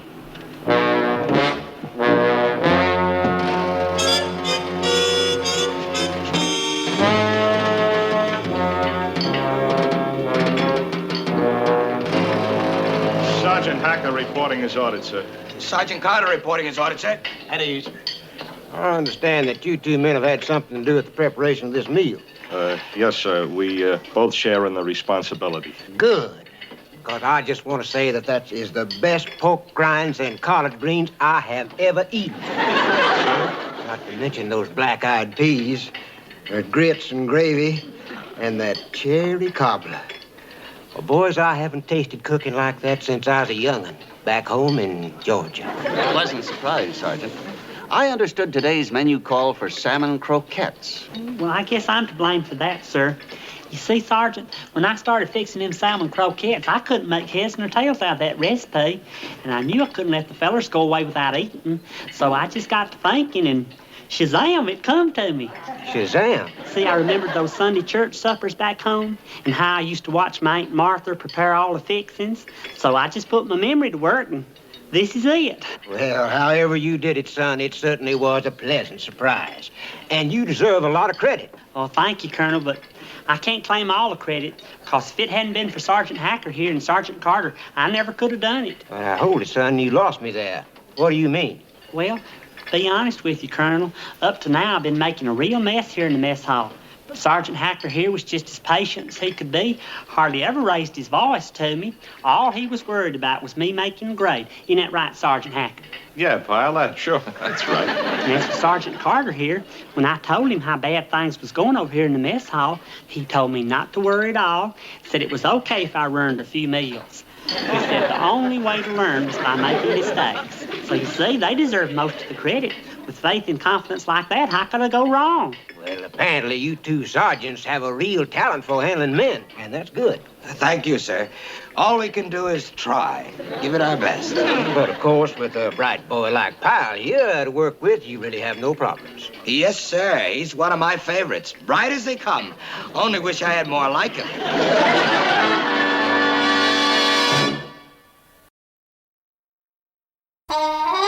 Well, Vince, all in all, I'd say we've been pretty lucky. Pretty lucky. Yeah, Pyle really came through for us, didn't he? He sure did. And speaking of coming through, how about paying off? Paying off? What do you mean? Well, the bet that Pyle could manage a meal all by himself. Are you kidding? You called it off, don't you remember? Oh, I called it off when I thought that I'd have to throw his meal out and cook one myself. But I didn't have to. Pyle's meal worked, so pay up. So it worked. That's no credit to you. That's cooking he learned from his Aunt Martha. If I was going to pay anybody, I'd pay his Aunt Martha. Oh, Vince, be fair. Be fair, you be fair. You cancel out, the bet's off. Come on. Oh, all right. Maybe you're right. You're darn right I'm right. Yeah, you got me on a technicality. Yeah. But you got to admit one thing. What I started out to prove. That if you show even a knucklehead like Pyle a little patience and understanding, he'll come through for you. I don't know. What do you mean? He did such a good job with lunch, I told him to go ahead and make dinner. You did? He's making dinner? Right now. Tact, Vince, tact. Just show him a little confidence and he'll come through. Why don't you admit it? I don't know. Admit it, admit it. All he needs... What's that? I don't know. Thunder? Could be a sonic boom. Oh, no, it sounded closer, like it came from down around the mess hall. The mess hall?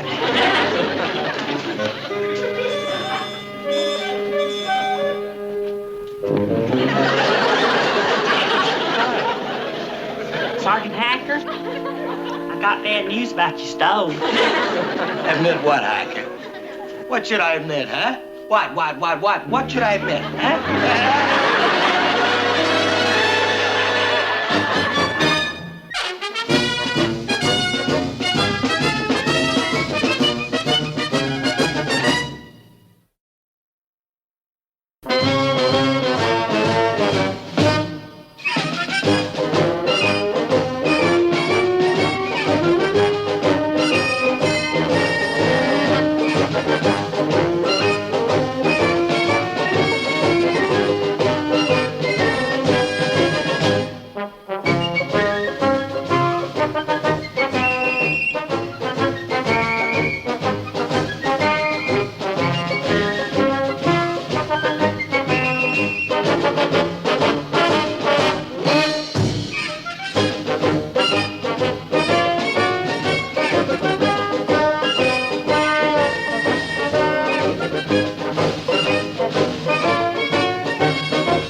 USMC. Starring Jim Neighbors as Gomer Pyle. Also starring Frank Sutton as Sergeant Carter.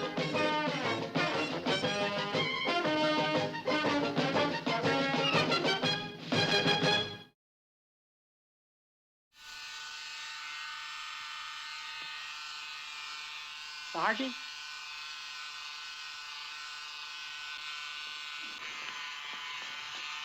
Sergeant? It's just me, Sergeant. That's my big problem in life, Pyle. It's always you. Just came by to pick up my pass for tonight, but if you're busy, I'll be glad to come back later. No, forget it, Pyle. I got your pass right here. Just remember to knock next time, will you? Instead of barging in here, understand? Right, Sergeant, and I'm sorry. What was that? Huh? What's what? Sounded like a dog. There it is again. Sounds like it's coming from over here. Hey, you're getting kind of nosy, ain't you? But I thought I heard a dog. You've done it, Sergeant. You got yourself a dog. It is a dog, isn't it? Yeah. Come on, you might as well have a look. Ooh. Shazam. A little birthday present from me to Bunny. Cute, huh? Golly, I'll say, Sergeant, where'd you get him? Corporal Walnick over in C Company. His mud had a whole litter of them, and since I didn't know what to get for Bunny... She'll just love him. She'll just love him. Look at that little feller, and look at that cute little face. Yeah, the perfect birthday present. And cheap, too. Didn't cost me a nickel. Well, now you had a good look, okay? So if you don't mind, Pyle. I can just see Miss Bunny's face when she sees him. Right. If I can ever get out of here, Pyle. Right, Sergeant. I'm going now. And, Sergeant? Yeah? I'll bet you're the most thoughtful sergeant on this base. But that's you, always thinking about the other person. I'll buy that.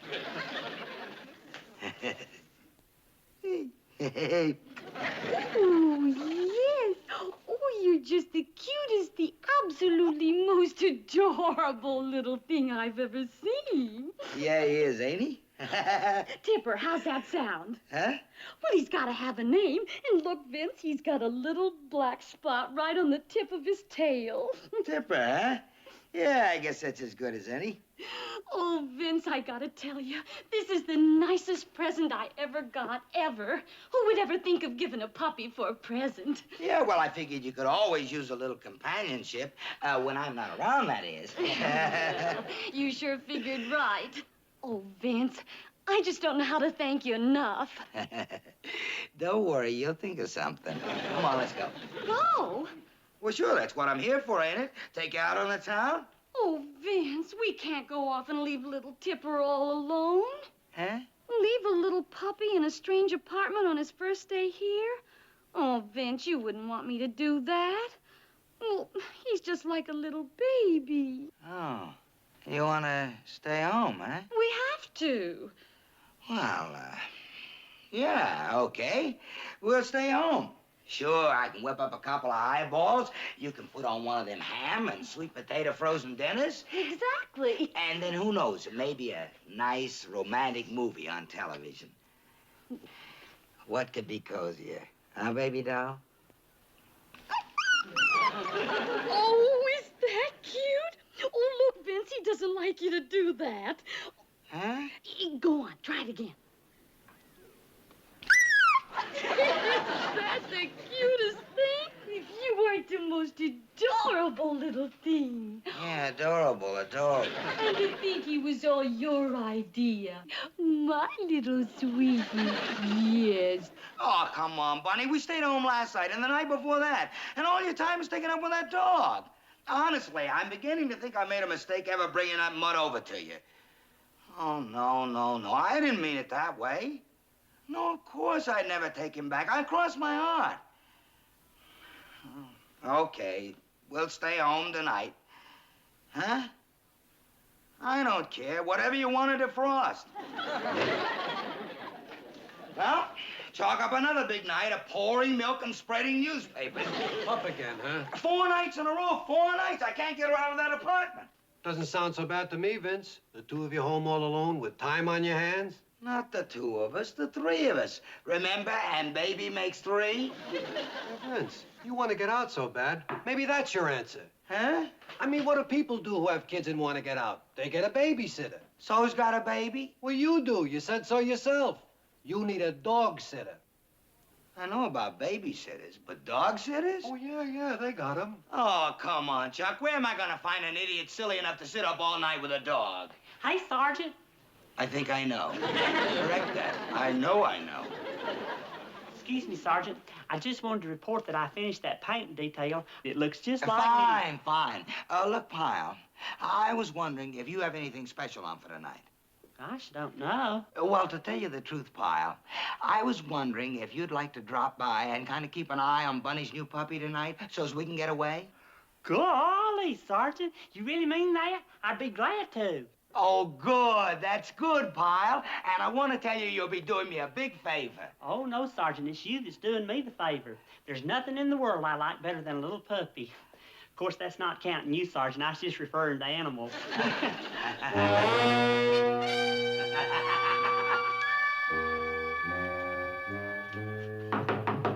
Golly, Sergeant, I can't tell you how I've been looking forward to this evening. You and me both, Pyle. You and me both. Hiya, baby doll. I got a little surprise for you. Hey, Miss Bunny. Well, I wasn't expecting you. Guess what? He's going to be a puppy sitter. Puppy sitter? Don't you get it? So's you and I can get out and have a little fun. Sure, Miss Bunny, you really ought to get out, especially after having been cooped up like you have. Well, gee, fellas, I don't know. What don't you know? Believe me, Pyle will take better care of Tipper than you will. And he's had lots of pets in his life, right, Pyle? Yes, ma'am. I've had dogs and cats and birds and even a pig. Do you want to hear about the pig? No. What do you say, Bunny? Well, I could stand a night out at that. Well, you sure you know what to do? Oh, yes, ma'am. It's just a matter of common sense. Sure. Come on, let's go. Okay, Vince. Oh, I guess I better bring Tipper out so we can get used to you before we leave. Good idea. Oh, thanks again, Pyle. It's okay, Sergeant. I'm going to have every bit as much fun as you are. You want to bet? Well, here we are out among the human race again. Admit it, it's nice, huh? Oh, yeah. Yeah, especially when you consider I got you all to myself for a change. Just the two of us. Which reminds me, I didn't tell you about the full itinerary for tonight. Now, here's what I got in mind. First, a nice energy building blue plate special. Excuse me. You Bunny Olson? Yes, I am. Oh, well, you got a phone call. He said you'd be sitting with the sergeant. You can take it right over there. Thanks. Wonder who'd be calling me. I don't know. You don't think something's happened to Tipper? Oh! Hello? Hey, Miss Bunny. Gomer, what's wrong? Oh, nothing, ma'am. Everything's just fine. It's just that I hate to bother you with something so unimportant. What does he want? Shh. Oh, no, Gomer. It's no bother at all. Well, I see that you got Tipper's bed under the sink. And I was just wondering, it's awful damp under there, especially for a little puppy. Oh, gee, I never thought of that. But you know what? Right next to the broom closet, that's real dry, and he wouldn't get no draft from the window, neither. You're absolutely right, Gomer. I never thought of that. Next to the broom closet sounds much better. Oh. That's all I wanted. Thank you. I sure hope it wasn't no inconvenience calling you like this. Well, it's okay, Gomer. I'm glad you did. Well, you two go on and have a good time. Me and Tipper's getting along just fine and dandy. Glad to hear it. Okay, Gomer. We'll see you a little later, huh? What? Oh, okay, I sure will. Bye-bye. Gomer said to say hey. I'm touched.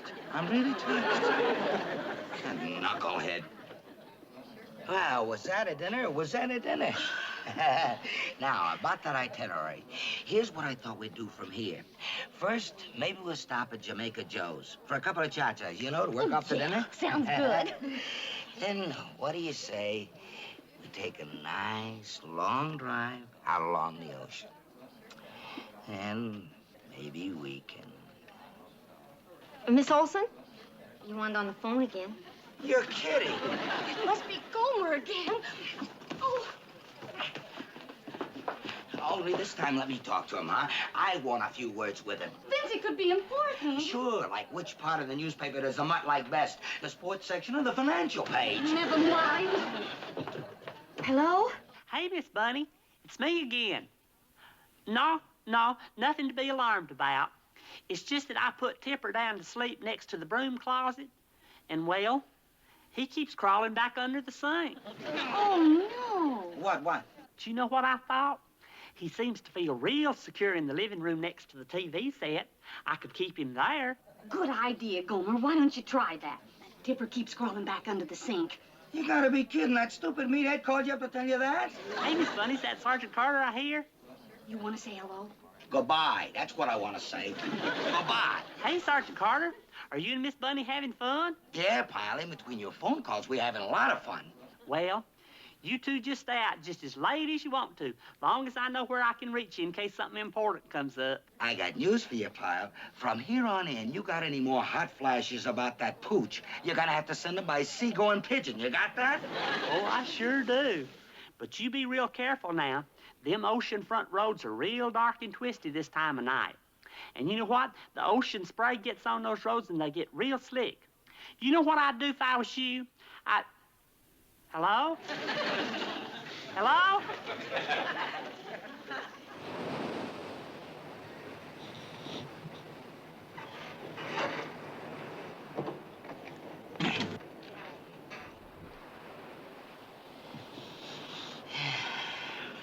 It's a nice spot, huh? Mm-hmm. Talk about beautiful. I gotta tell you, as good as you looked in the restaurant, you look even better in the dark. All soft and feminine.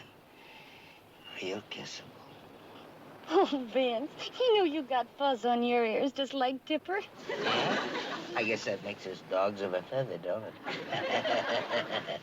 You think Gomer got him down for the night? Huh? Oh, I'm sorry, Vince. It's just that, well, this is the first time I've ever left him alone at night. And what's with you? You're talking like you left a baby back home. Well, it is a baby. He's only 3 months old. A dog baby. And you didn't leave him alone. You left him with Pyle, Mr. Conscientious himself. Yeah, I guess you're right. I'm sorry, Vince. Yeah, that's better. It's just that Gomer can't reach us out here. Yeah, ain't it the truth? What if Gomer's having trouble? Oh, for Pete's sake. Well, what if Tipper's sick and he can't reach us? Oh, Vince, we better go back. Huh? Oh, please, Vince, just for my own peace of mind. Pretty please. Okay. Why not? There's nothing out here but a bunch of crummy moonlight anyway.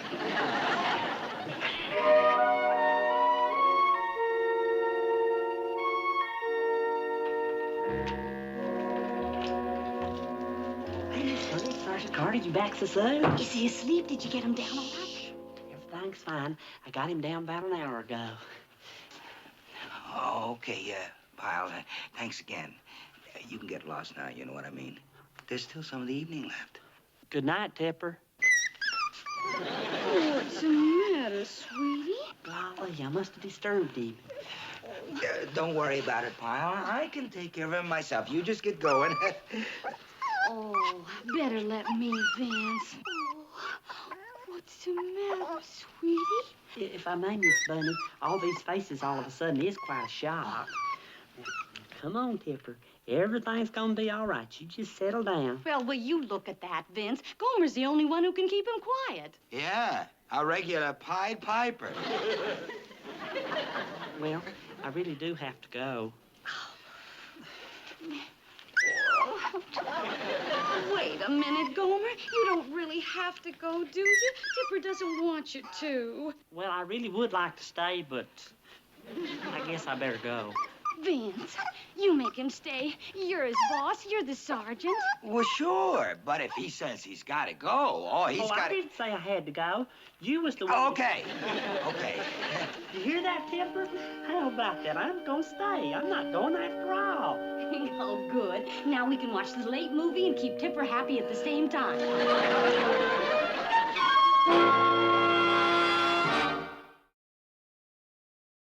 Oh, come on, Walnick. It just didn't work out, that's all.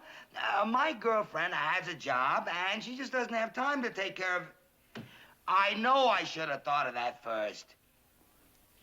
So why can't you take the puppy back, huh? Oh, you still got 2 of them left. Hey, what if I give you $5? What do you mean, no soap? Thanks a lot.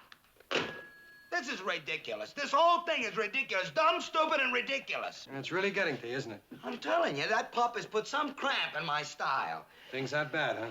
And it's not getting any better. You know what I got to look forward to for the next few months? Dog watching. And all I'm gonna have to show for it is a stack of frozen dinner trays a mile high. Doesn't sound so bad to me. Think of all the dough you're saving on restaurants. Who cares? I'm tired of eating in. Besides, who do you think gets all that attention? Not me, that's for sure. But just remember, Vince, it was your idea in the first place. Yeah. He's still got 2 pups. So who cares if he's got 3? That Walnick. What am I groaning about? Who says Bunny has to know that Walnick won't take him back? Well, what do you mean? Hey, Sergeant, look what I got for you to take to Tipper. Best way in the world to make friends with a dog. A rubber mouse, and it's good for his teeth, too. He can go on and... Thanks, Pyle, but I'm afraid you're a little too late. I was just telling the bad news to Boyle here. What's wrong? What bad news? I just talked to Corporal Walnick. Tipper's mother's having a real bad time of it.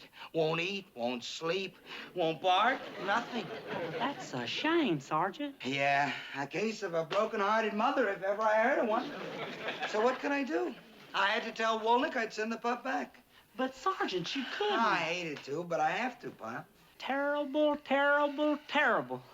I can imagine how you feel, Sergeant, knowing what Tipper means to Miss Bunny and all. Like a rat. A real rat. You're doing the right thing. I guess there's nothing else you can do under the circumstances.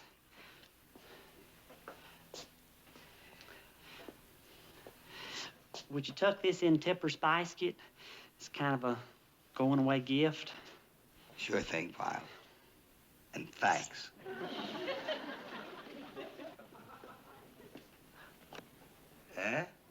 Huh? He went for it, hook, line, and sinker. You're a genius, Vince. Sure, and Bunny will go for the same bit. No muss, no fuss. Just one little question, Vince. What about the puppy? What about the puppy? Well, where does he go? If Walnick won't take him back, what's the plan? Well, take him to a pet shop.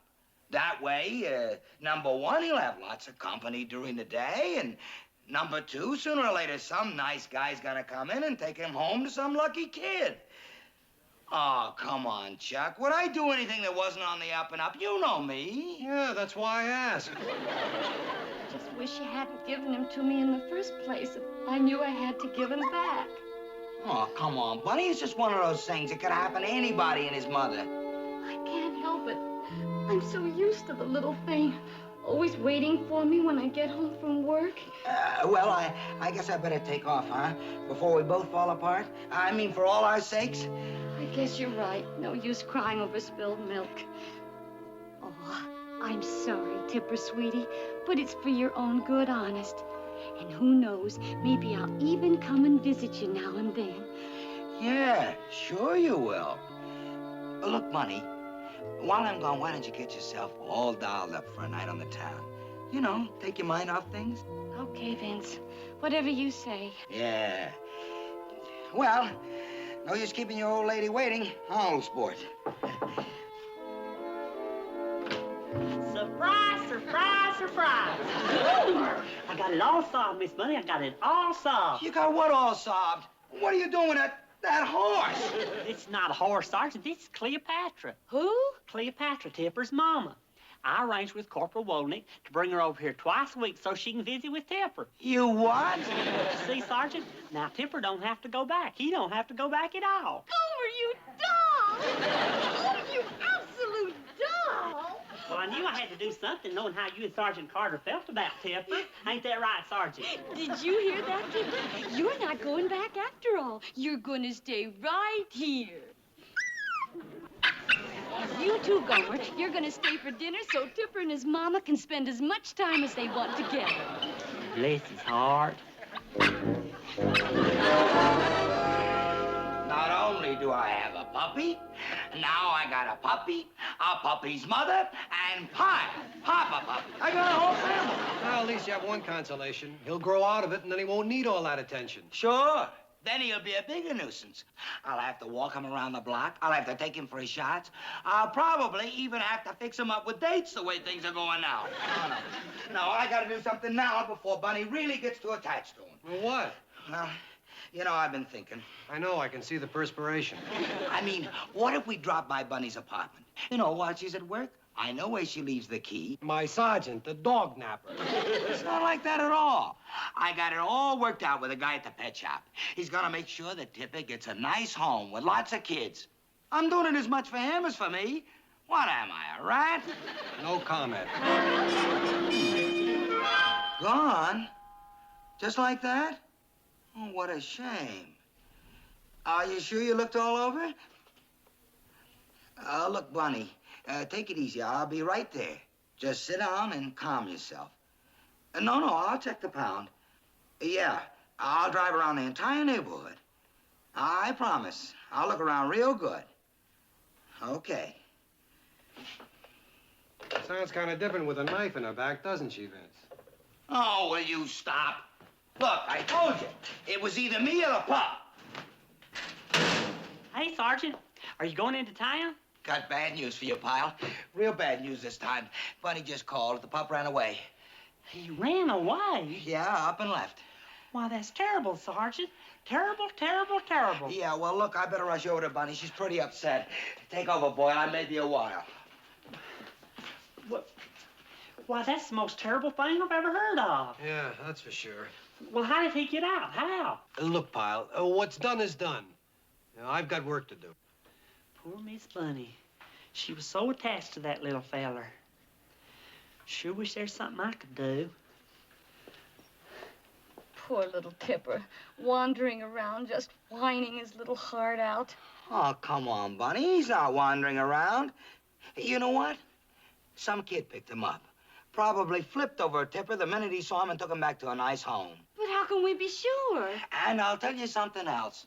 A kid can give a pup a lot more love than a working girl.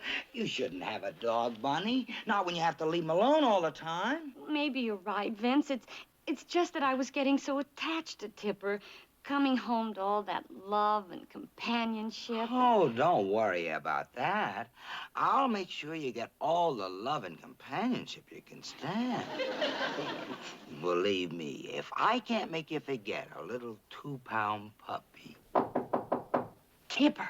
Maybe it's somebody who found Tipper. Well, I wouldn't set my hopes on it, honey. Surprise, surprise, surprise. Oh, Gomer, bless you. Where did you find him? Wait till you hear, Miss Bunny. Just wait till you hear. You see, when the sergeant here told me the terrible news, I just couldn't sit around and do nothing, so I decided I'd have a look around. And I looked high and low, too. High and low. And then I got an idea. I thought to myself, well, what if somebody found Tipper and then couldn't take him home with them? What would they do? They might just sell him to a pet shop. What'd you say, Sergeant? Huh? Oh, nothing. I just said, Aren't you happy we found him? Oh, sure. That's what that was. A sound of relief that we found him.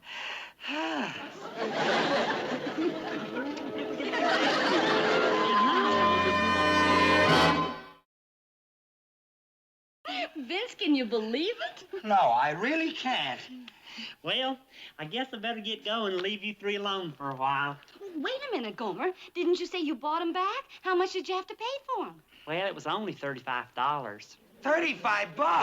That's right, Sergeant, and I wasn't about to argue either, knowing you wanted to get Tipper back from Miss Bunny at any price. Vince, give Gomer the $35 and with thanks. Well, actually, Sergeant, it was $36.50 with the tax, which ain't hardly nothing, considering you're gonna get $1 million worth of happiness out of that little puppy.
Gomer Pyle, USMC. Starring Jim Neighbors as Gomer Pyle. Also starring Frank Sutton as Sergeant Carter.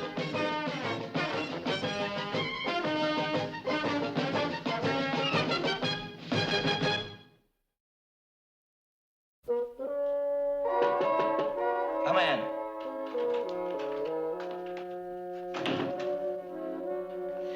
Hey, Sergeant, Corporal Ball. What are you grinning about, Pyle? Am I grinning? I didn't know I was grinning. Well, ain't you glad I told you? Now the rest of you can get in on the fun. I suppose you want your pass, huh, Pyle? If you please. Would you like to know where I'm going tonight, Sergeant? No. To the Congo Club to see Miss Luann, and after she's through working, I'm going to take her out for a pizza. Wonderful. Here you go, Pyle. Thank you, Corporal. She sure is a nice girl, Miss Luann, and purty. She seems to get purtier all the time. Yeah. Look, you got your pass, Pyle, so beat it. She still likes you a lot, Sergeant, you know. Well, I'll see you. Wait a second. What does that mean, she still likes me? Well, she does. She talks about you a lot. Well, I'll see you, Sergeant. Hold it, Pyle. Just exactly what does she say, Pyle? What does she say? Well, nothing but nice things. What nice things? What? She says you're a very forceful person. Yeah. She says you have a lot of authority. I do, huh? How? Did she say how? Well, like that night we was all out together, and she let you kiss her goodnight on the cheek. Yeah? Well, she says you kissed her with a lot of authority. She said that, huh? Uh-huh. Well, I'll see you in the morning, Sergeant. Night, Corporal Ball. Did you hear what I heard? Did you hear? What? That girl's trying to get a message through to me. A message? It means I'm still in the running, Boyle. It means she looks on me as the one who could be the man in her life. Because I am, quote, a very forceful person. I thought she looked on you as some kind of a daddy. That's correct. Well, where you going? The Congo Club. I'm gonna see what Daddy can do for his little girl. Why haven't you seen it? I'm all for you, body and soul. I spend my days in longing. Hey, Duke. Oh, hi, Gomer. Why didn't you tell me you was coming here tonight? We could have come together. Well, I really didn't plan on coming to the Congo Club tonight. I really planned to come to town to play some pool, but the pool hall was closed for repairs, so I figured, well, as long as I happen to be in town, I might as well drop by for a couple of beers. Well, good. I'll join you to keep you from getting lonesome. Great. Good thing we came in. There's not too many people around tonight.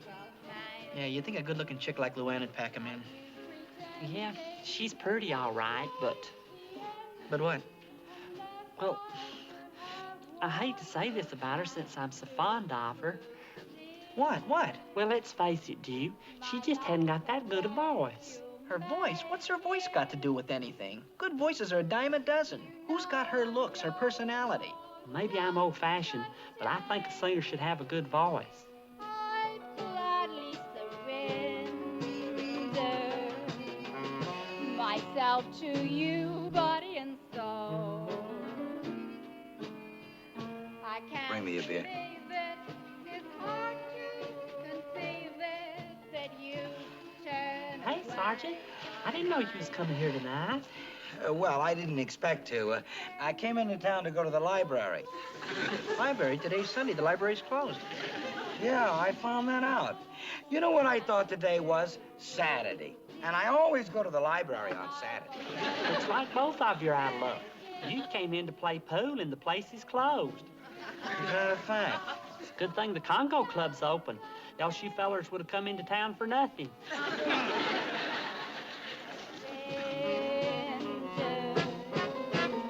Myself to you, body and soul.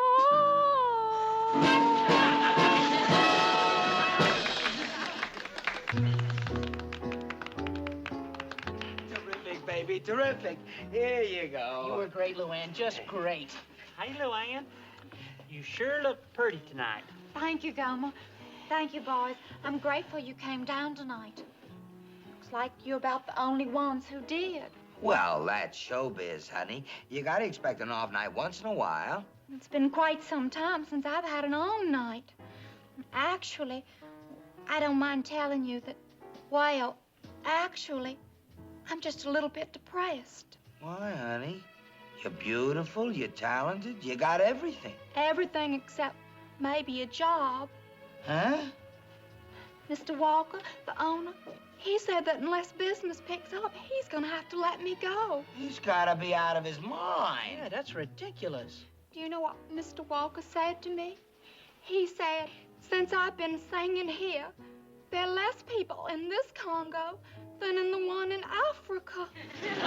Why, that's great. I just don't know what I'm gonna do if I lose my job. I'll have to go back to Turtle Creek. A failure. And after the way I told all those people back home how I was gonna be a star and just set the world on fire. Well, Luann, you don't have to go back to Turtle Creek if you don't want to. There are lots of good jobs you could get right here. Sure there are. Good ones. Yeah, you ought to get out of this dump anyway. You should be singing in a class spot where you're appreciated. Who says she has to stay in a nightclub? She should be moving on to better things. Look, baby, when you get in with the real pros, you'll know which way your career is going. Well, I certainly wish that I could meet the right people. I'd just be forever beholden to anyone who could help me. You would? But, Sarge, what connections do you have? What can you do to help someone like Luann? Lots of things. It's just a matter of having the right contacts. But, Sarge, she's a rotten singer. Not just bad, she's rotten. Will you knock it off, Boyle? Now, all I know is this is my chance to move in strong with her. And I better move fast before that stupid Slater beats me to it. Who do I know in show business? You know, the ticket seller at the Tivoli Movie House. Funny, funny. Why don't you try to help me instead of making wisecracks? Now, think of somebody. Think of somebody.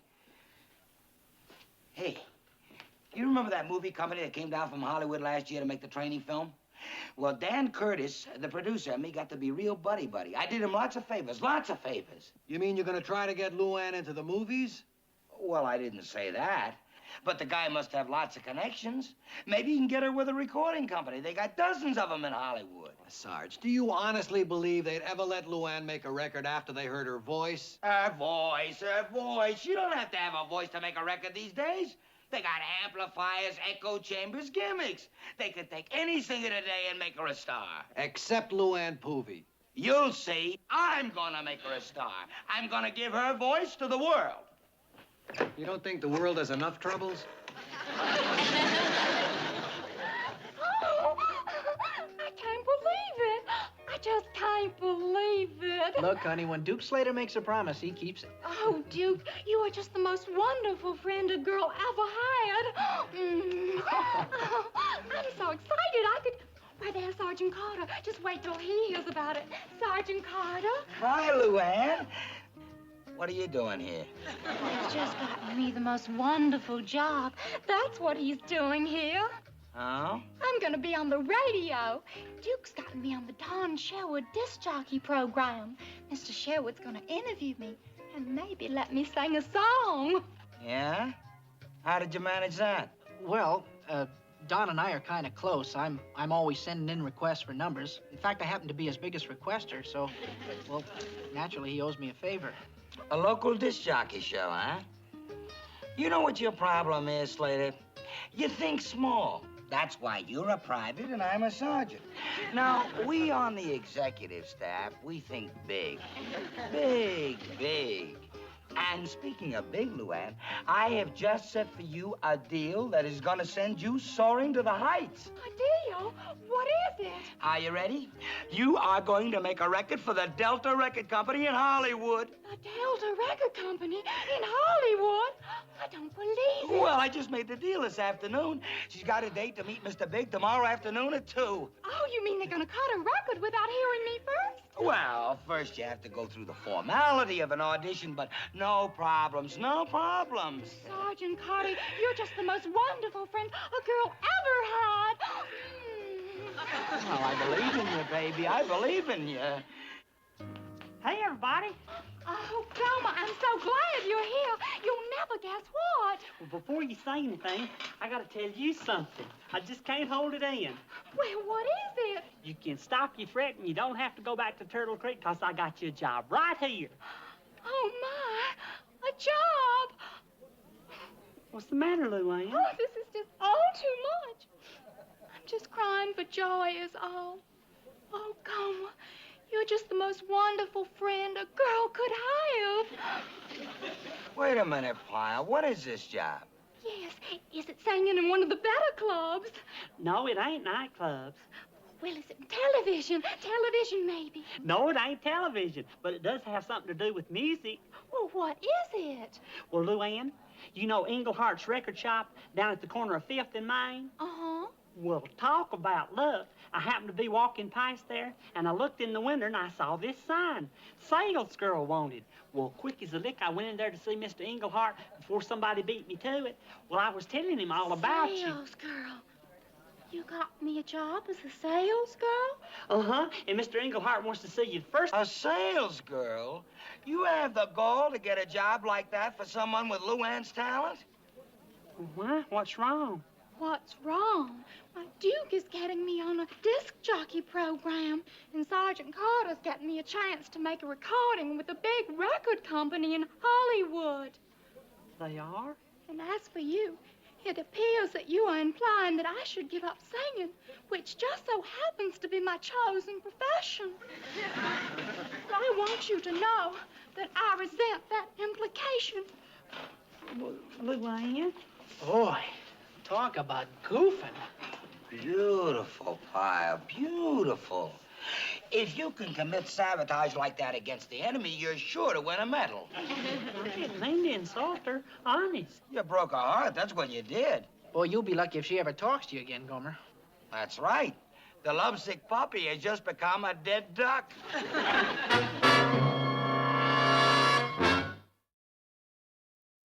That old black magic has me in its spell. That old black magic that you weave so well. Those icy fingers up and down. No. Hold it, honey. Now, the voice is fine. There are no complaints. But I think you ought to give it some movement, some gestures, you know? But, Sergeant Carter, this is a recording. Nobody's gonna see me. The big shot at Delta's gonna see you, and you gotta make a big impression. Now, come on, start singing again. I'll show you what I mean. Oh, black magic has me in its spell. That old black magic that you weave so well. Those icy fingers. That's it, honey. Nice and easy. Does it feel better to you, honey? Mm-hmm. Feels better to me, too. Sergeant Carter? Vance? Vance? Do you think those record people are really gonna like me? Like you? I wouldn't be surprised if they signed you to a long-term contract. Long term? Oh! Well, sure. They're smart cookies. They're not going to take a chance on you having a smash album and not having you under contract. Oh, Vance, you are so wonderful. Yeah, well, you got to admit, I'm thinking every minute. Like canceling that Don Sherwood disc jockey show. Canceled it? Did you cancel it? Well, relax, honey. I haven't done badly so far, have I, huh? Now, you don't want to worry about that. After you're a big recording star, I'll get you all the disc jockey shows you want in Hollywood, the big time. I hadn't thought about that. Well, just trust me, honey. I'm thinking all the time. I want this audition to be real great. Oh, I know. How about my red dress? A red dress. You know, Luann, there's just one thing about all this that worries me. Well, what's that? Well, once you get to be a big star and you're surrounded by all them fancy, glamorous show business people, you'll forget all about little old Vince Carter, tired Marine. Vince, I could never forget about you. Not after the wonderful things you've done. You really mean that? Vince! What? Those recording people, after they hear you, do they let you know right away what they think? Oh, believe me, as soon as you finish, you'll know what the score is. They don't have to tell you. You'll know. Oh! Oh, my goodness. Look at the time. Get dressed if we're going to be in Hollywood by 2 o'clock. I'll be back to get you in about 45 minutes. Perfect. I'll be ready. Until then, au revoir.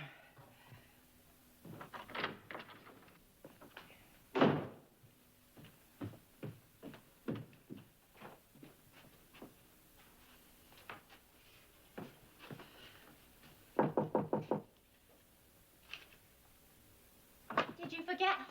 Oh, it's you. I heard Sergeant Carter, so I waited till he left, because what I got to say is private. Oh, really? Please let me come in, Luann, just for a minute. Well, if you insist.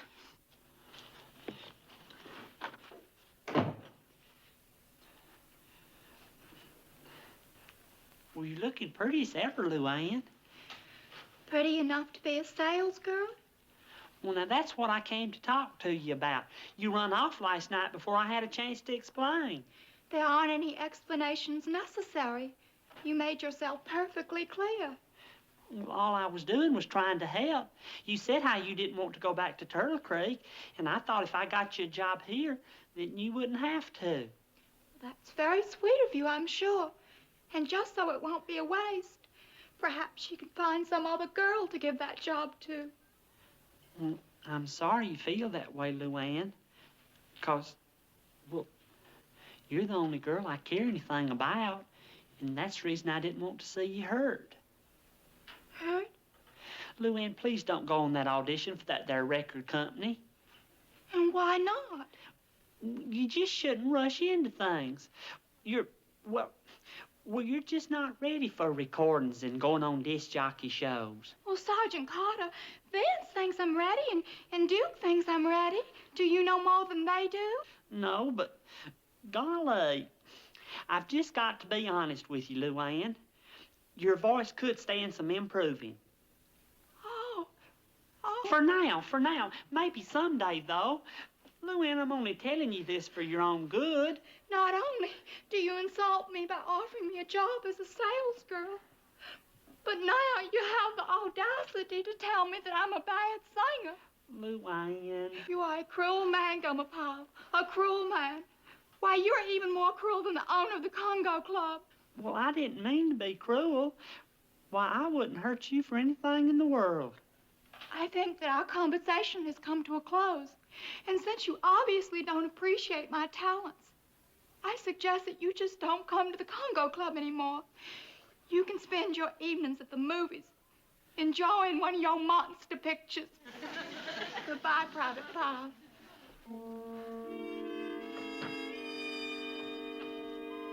Luann. Please go.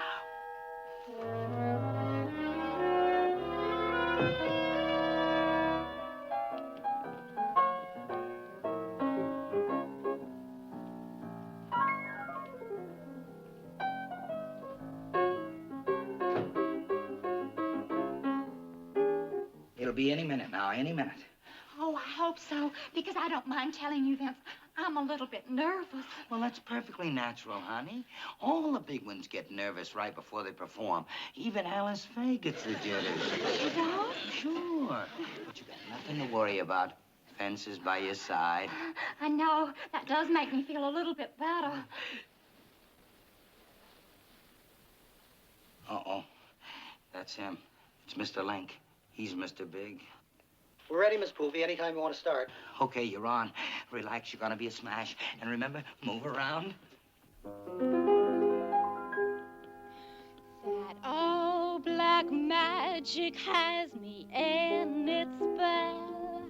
That old black magic that you weave so well. Those icy fingers up and down my spine. That same old witchcraft when your eyes meet mine.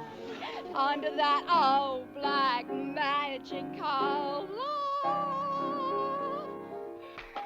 Great, baby, great. You were just great. Was I really all right? Are you kidding? Wait till you hear it. Wouldn't you play that back for Miss Poovey, please? Oh, just wait till you hear yourself, honey. I'll bet you never even heard your own voice before, have you? Why, no. This is my very first recording. Well, you really got a treat in store for you. Keep listening, honey. This is it. He wants to talk a deal. Magic has me in its spell. That old black magic that you weave so well. Those icy fingers up and down my spine. That same old witchcraft when your eyes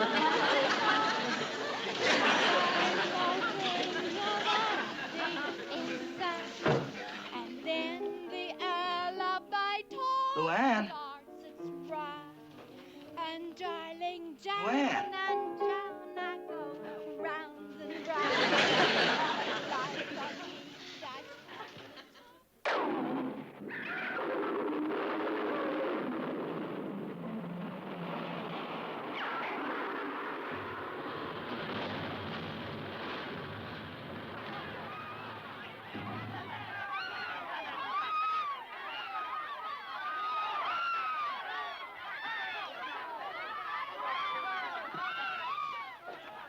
Man.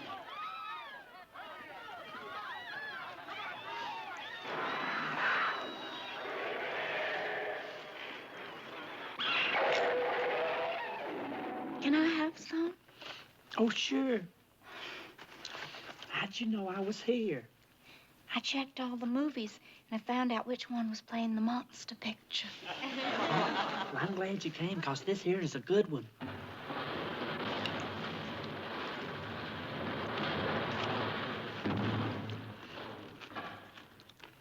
Gomer, Mm-hmm.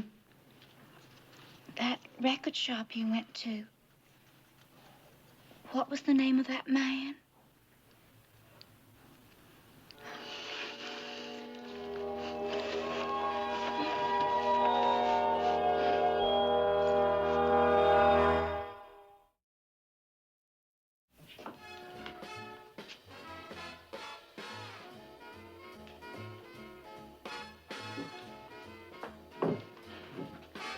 Pardon me, miss, do you have the latest K-Star album? Why, yes, sir. Gomer. How's the job going, Luann? Oh, just fine. I think I'm really gonna like it here. Oh, well, I sure am glad to hear that. You know, it's sort of nice to still be associated with the music business. Well, that's what I figured. That's the reason that Pardon me, can you help me? Why, yes, sir. What is it? One of the songs in this album is Red, Red Robin, and I was wondering if that's the one I knew years ago. Do you know how it goes? Red, Red Robin. Why, yes, sir. When... You'll have to excuse me, sir. I'm afraid I have a little case of laryngitis.